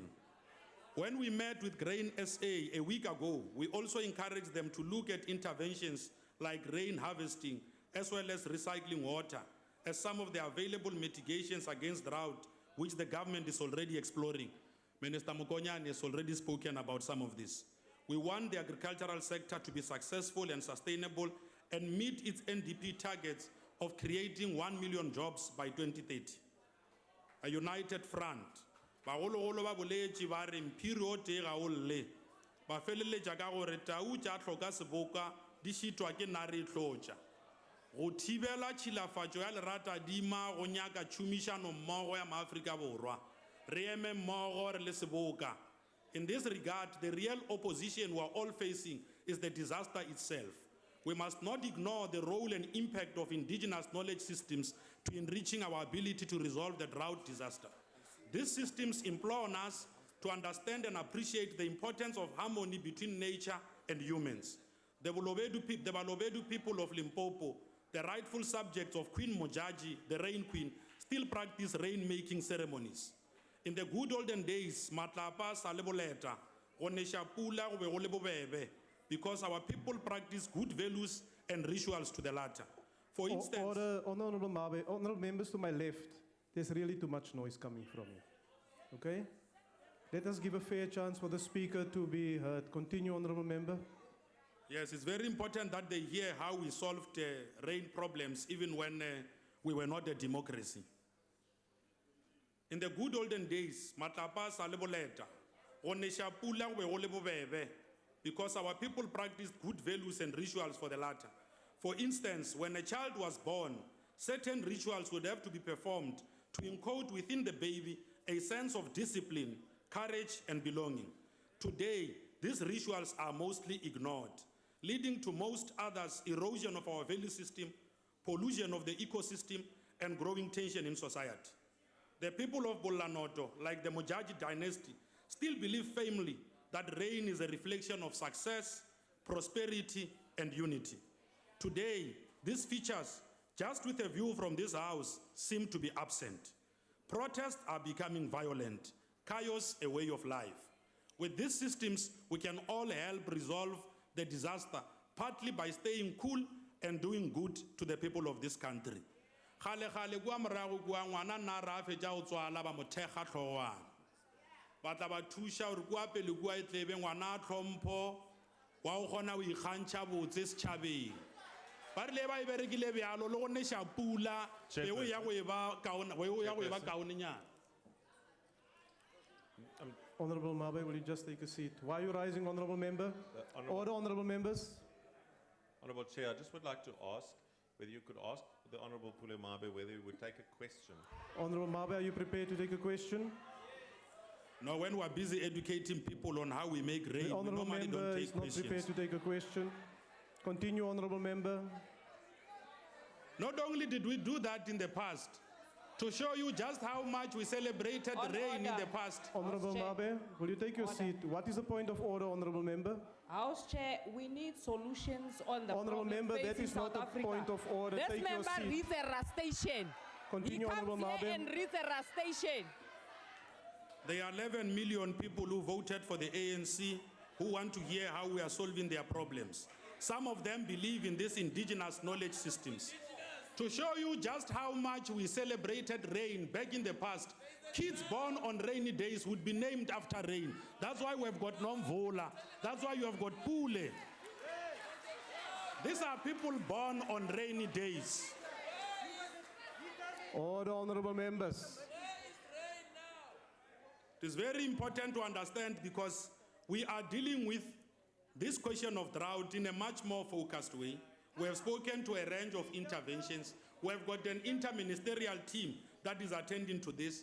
We have already had a number of stakeholder engagements. The people who are mostly affected by drought, the farmers who are out there, have got with them leaflets and pamphlets outlining and capturing the work of government in this regard.